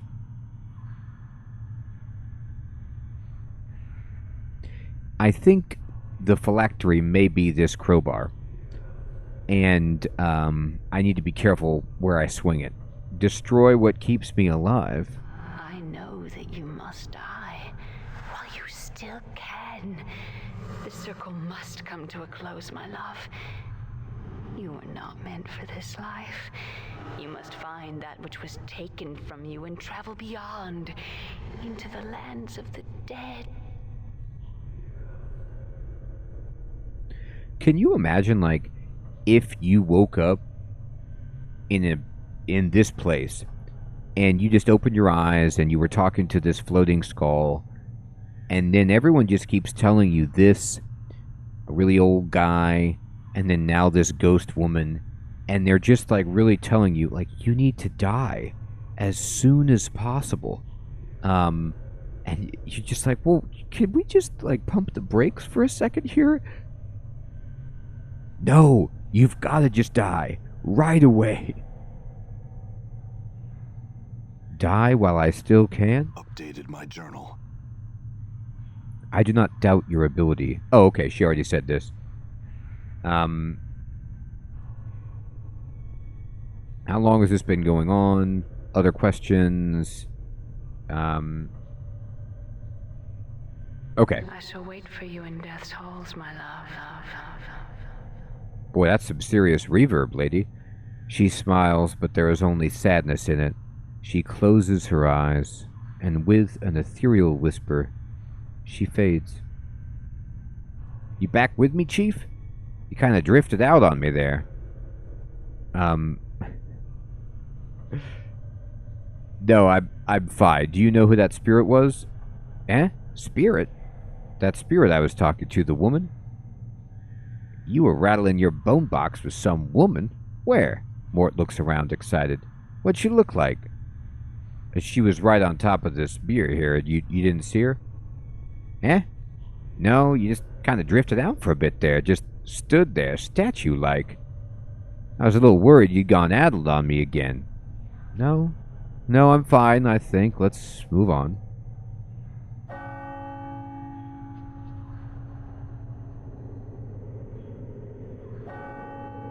I know. I thought the exact same thing, Hermie. Like, they're port keys. Oh my god. Looks like I got one. I'm telling you. This cleaning rag. It could be this. It could be this needle and thread. It could be... I don't know any of this stuff. Something opened. So we have here on the map, there's a portal. Okay, can I just tell you...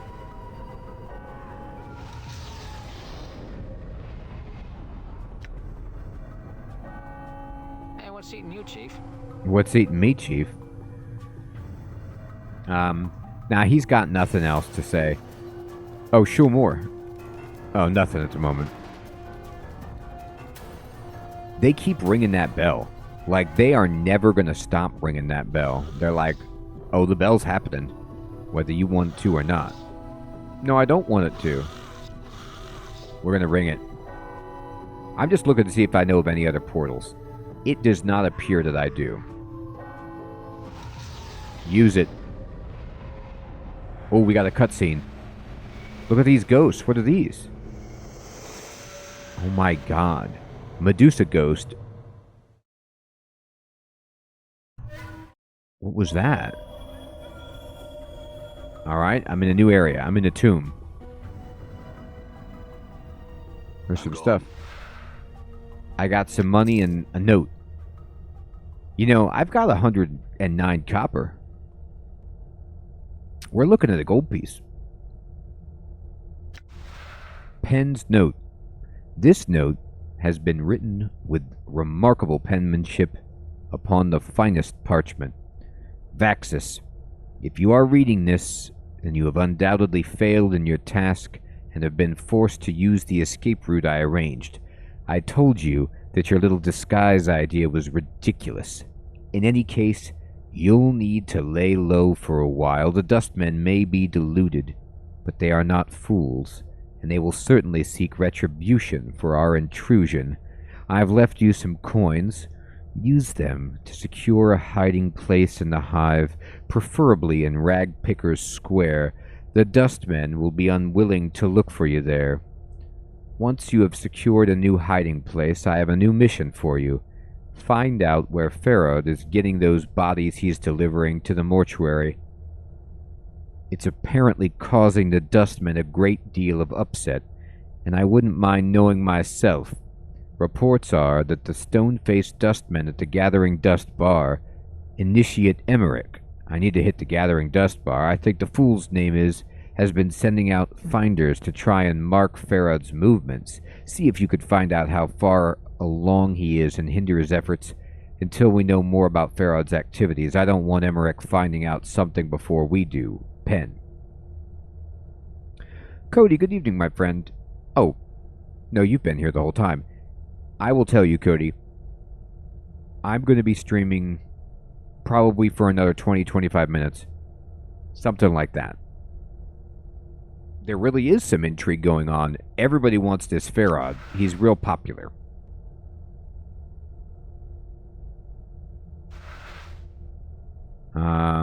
This brazier has long since run out of oil.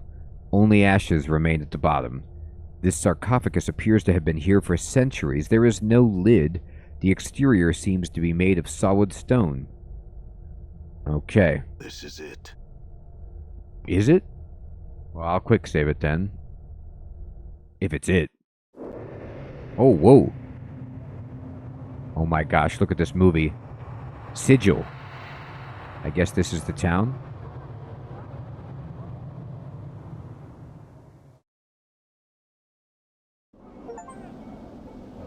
Well, we made it.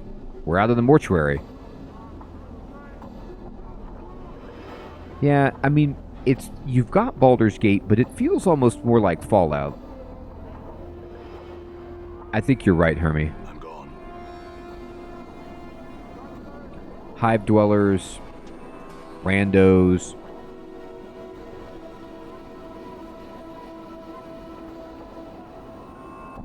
Alright, there's some night walkers.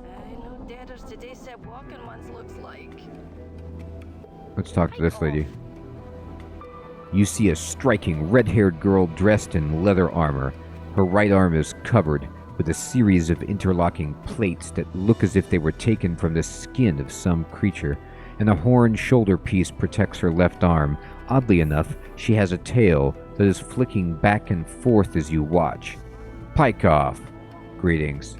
The girl ignores you.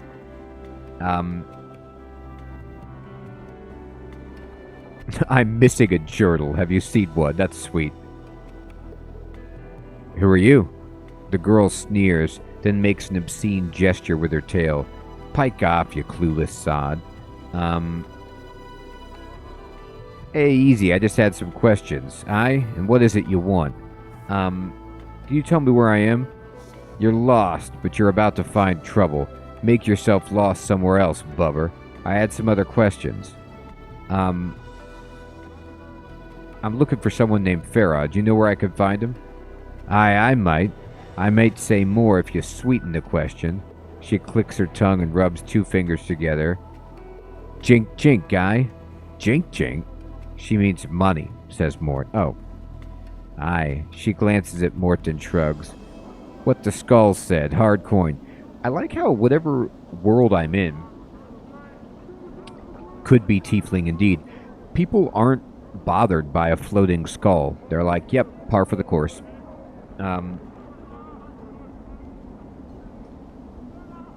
I doubt you have anything I want to hear, but try me. Then I'll decide whether it's worth it. Alright, how much? How much is it to know, huh? She studies you, then folds her arms. Come on, I haven't got all day, I haven't. How about 10? That enough? That lump of copper isn't enough to whet a fatted's appetite.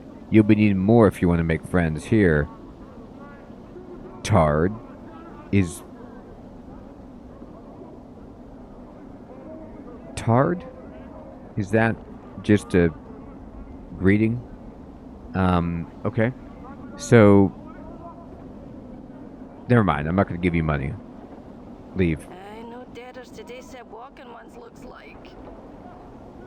Alright, let's see here. The post. Oh, look at this.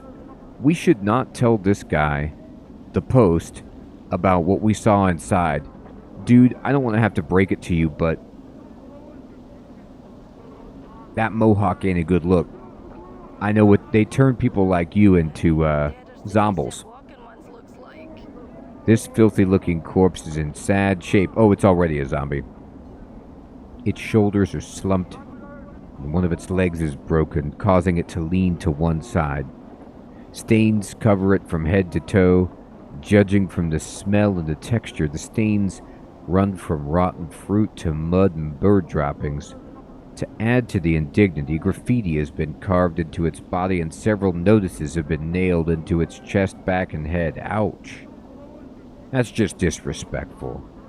I thought I was in bad shape. Don't those nails hurt? The corpse makes no response. Examine it. Despite the many stitches, the corpse's rotting skin is peeling in several places, revealing long stretches of muscle and bone. You guessed that this zombie is frequently used as target practice. The fruit and mud stains aside, some of the tears in the skin still have rocks and bits of glass lodged in them. One wicked-looking cobblestone is still embedded in the side of his head. Pry out the cobblestone. Oh, look, I got experience and an item. You grab a hold of the cobblestone and pull it out of the corpse's head. Traces of brain matter and rotting flesh slowly drip from it. It looks like whatever was in the head turned to ooze long ago. Wow. Examine the notices. A number of the leaflets have been ruined by rain, but some of them are still legible. One tacked to his back is from something called the Office of Vermin and Disease Control. The one on his forehead looks like a bill of fare for a restaurant. One on his chest looks like an official notice, and another appears to be some sort of want ad. Look at the post for the Office of Vermin and Disease Control. To those hive citizens wishing gainfully employ with the most honorable and generous Sigil government, inquire forthwith at Office of Vermin and Disease Control to help stem plague of brain rats. Bounties paid. Copper given for each rat tail brought. Tails must be genuine and from rat only. No cat, dog, or fiend tail accepted. Office several streets south and west of Mortuary Gate in Lower Hive. Ask for official inspector in charge, the respected Phineas T. Lort the 39th. Okay, examine the corpse. Leave it in peace. What item did I get? Oh, I got a cobblestone. This is a polished cobblestone that was lodged in the zombie's skull. It still has traces of brain matter dripping from it. I wonder if it can open a portal. It could be a port key.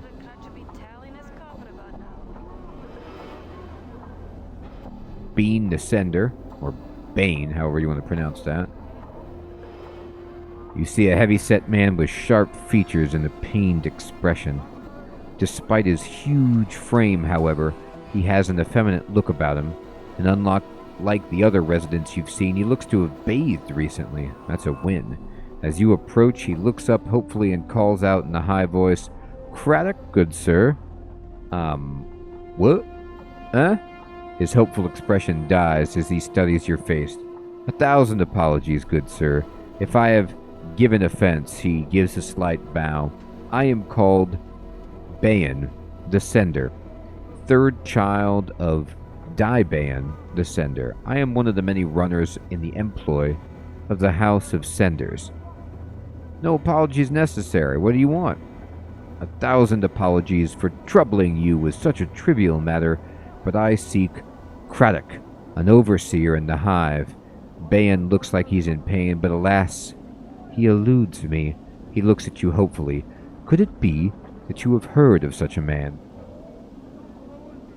"I'm sorry I haven't." Bayan gives a deep sigh. "I am bound to deliver a message to him, and as yet, fortune has chosen not to favor me." Boy, this guy is really forlorn. "I could help you if I come across the man. I could pass along your message." Bayan's face lights up like a lantern. "Oh, fortunate day for Bayan and the House of the Senders. Any assistance you could provide would be most welcome. If you can find this Craddock and pass along the message, I shall see to it you are paid for your troubles." "All right, what's the message?" Bayan recites the message almost like a mantra.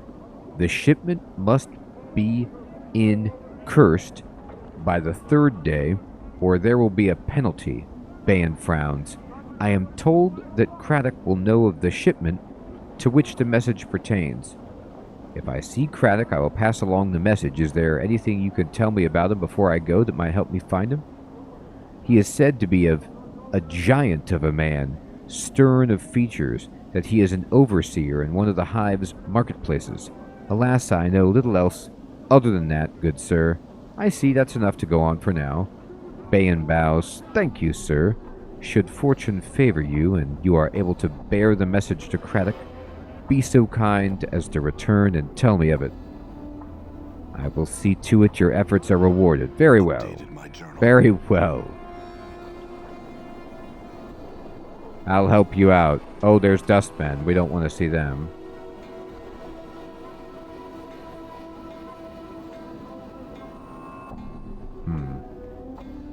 Oh my god, what's this guy doing? "I delivered your message. Now give me the cash." "Indeed." Ooh, look at that person. They're running. Davis. You see a tall creature with a shock of white hair. Its skin has a greenish cast, and a pair of goat horns protrudes from its forehead. It is dressed in long, flowing robes and appears to be floating slightly above the ground. "Greetings!"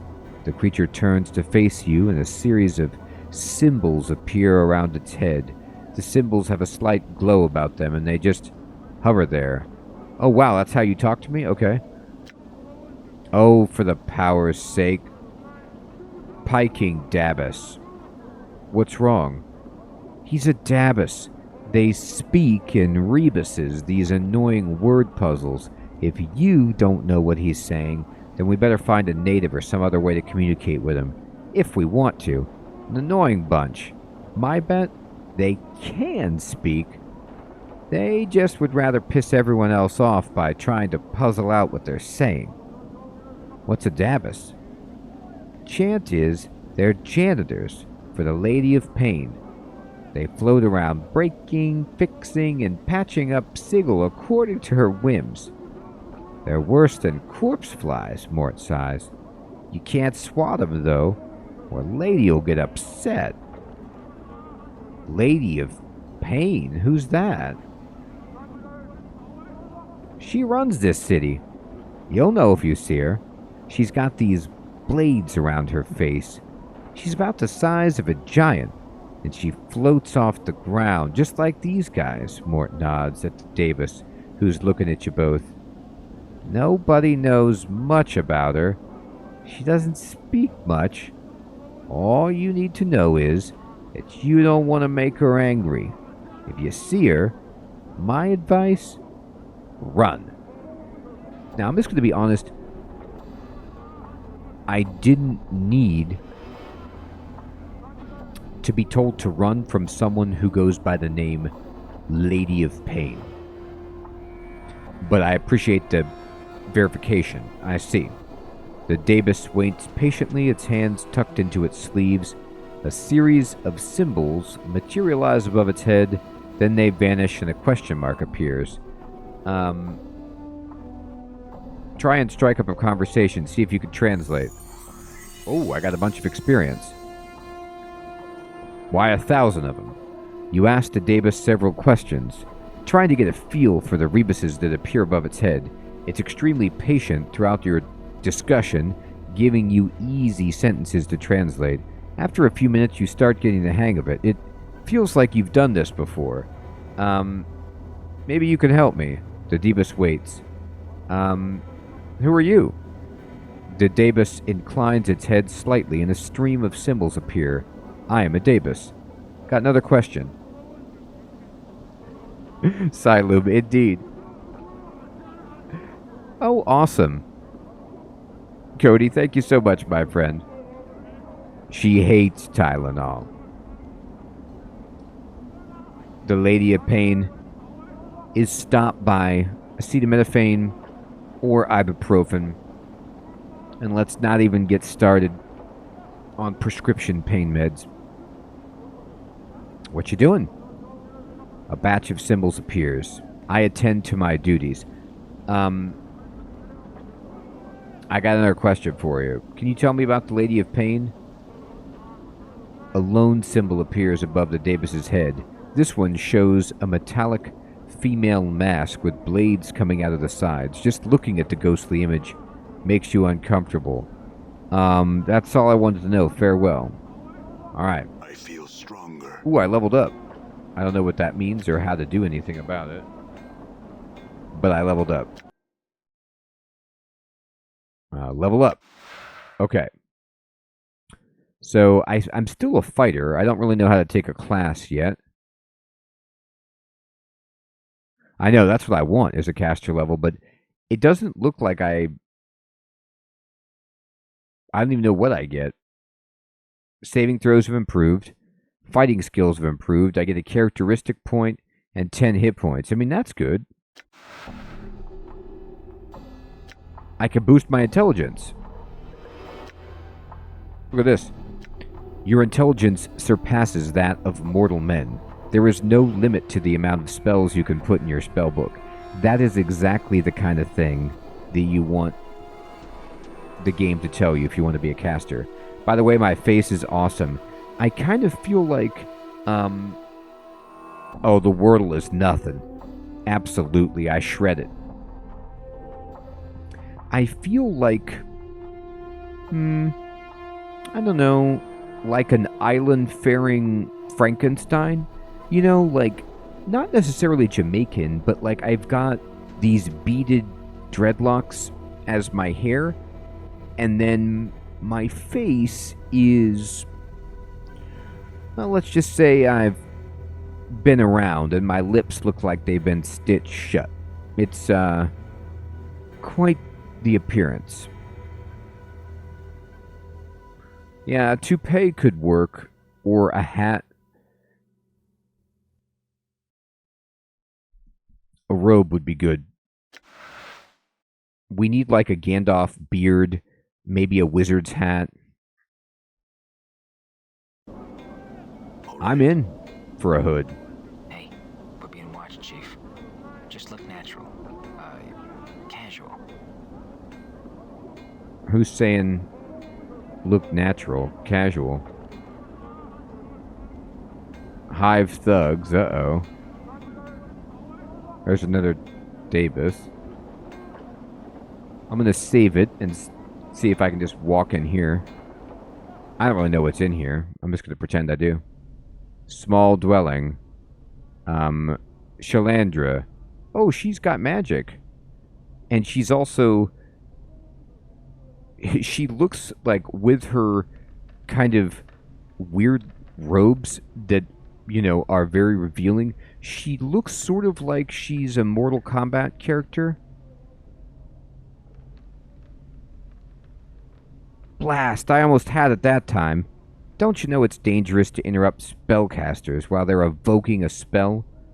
Luckily for you, I was only practicing. Oh, you evoke, huh? Well, what is it you want? My apologies, farewell. I can't really just talk to her without information. Fine. I could go take her stuff, but I don't think she'd like that. Remember the first time I played Baldur's Gate 1, and I just went into somebody's house, and I was like, oh, cool, you've got stuff, I'll just take it. And they immediately attacked me. I was like, oh god, I didn't... I know. Quentin. The man before you looks to be middle of height and years. He is stout, with a thick, bullish neck, and his shoulders are hunched, as if a great weight was pressing upon them. He wears an impatient look as he stares at the black monolith in front of him. That monolith is intense. It feels like, you know, I'm playing Underrail again. Obviously, Underrail came after this, but I'm seeing it. Greetings! The man throws you a glance. There's room, Cutter. No need to ask my leave to stand here. I like how everybody has, like, some kind of throwaway, not necessarily pronoun, but like they have some just random name that they call you, like Cutter, you know, everybody, and it seems like there isn't one that's agreed upon, or maybe it's just within the different species or cultures or whatever. It's pretty funny. Actually, I wanted to know what this monolith was. It's a tombstone for the plains, he scoffs. Graveyards of names are scratched on that rock. Can only hope my name's the one that'll split this stone in twain. He points at the base of the monolith. Quentin, right there, hammered in just hard enough to send the damn thing crashing down.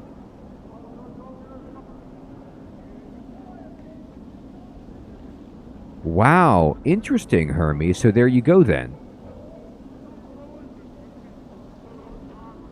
So we're getting some crossover. See, I bet if I read, like, a Planescape book, then it'd be Cutter this and Cutter that all day long. Tombstone for the Plains? Aye, Quentin smiles ruefully. The Dusties scratched the names of the dead on this monument here. He gestures around him, and on the walls of this place. Not enough space by my reckoning, but no matter. They do their best, can barely read half the names. What are you doing here? Reading the new arrivals. Try and find a new one every day and try to remember if I knew him, nothing more. The Dustman records the names of all who died on this monument. Aye, they scratch 'em on the rock and scratch 'em on the walls. I don't know why they take the name to trouble of counting the dead. The Dusties have more care for the living. The living? Aye, you know about the Dustmen mourners that come to this place. They aren't mourning the dead, see? They're mourning the living. You could barely get a word in them edgewise without them asking to mourn some poor living Burke. That's another thing they call you. This is what Mort called you, a Burke. So there's Burke, there's Cutter. Why do they mourn the living? You got me there, Cutter, he shrugs. Might want to put the question to them.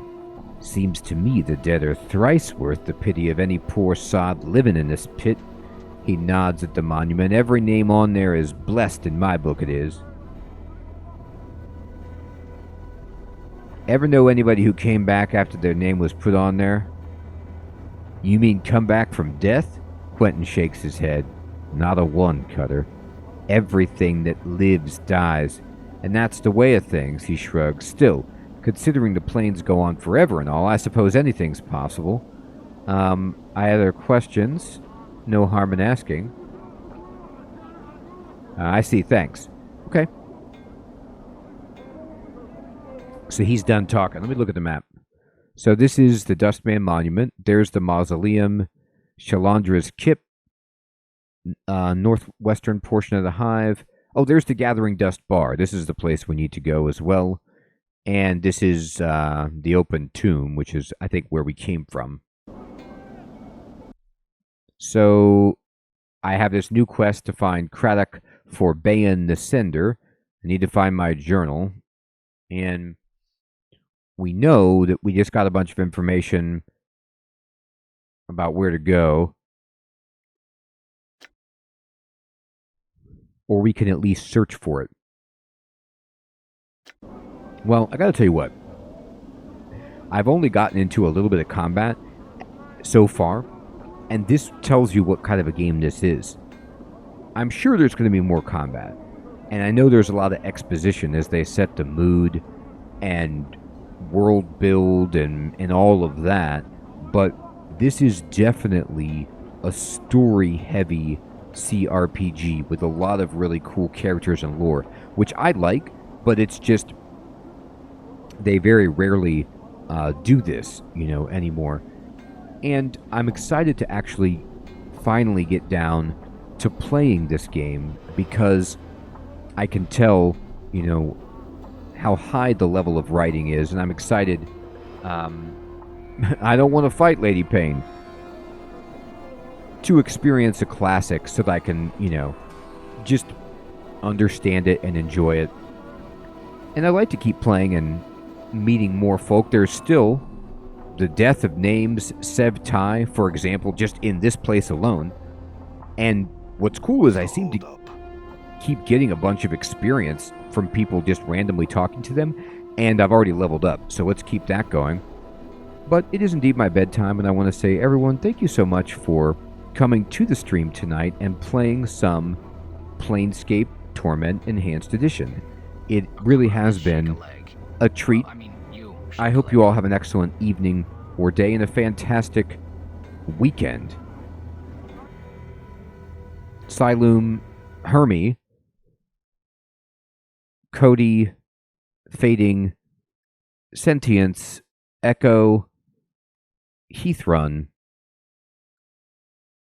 Ruwala, Biscuit, Lance,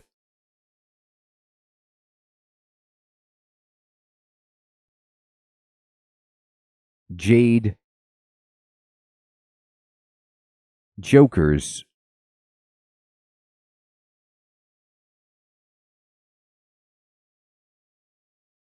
Gecko,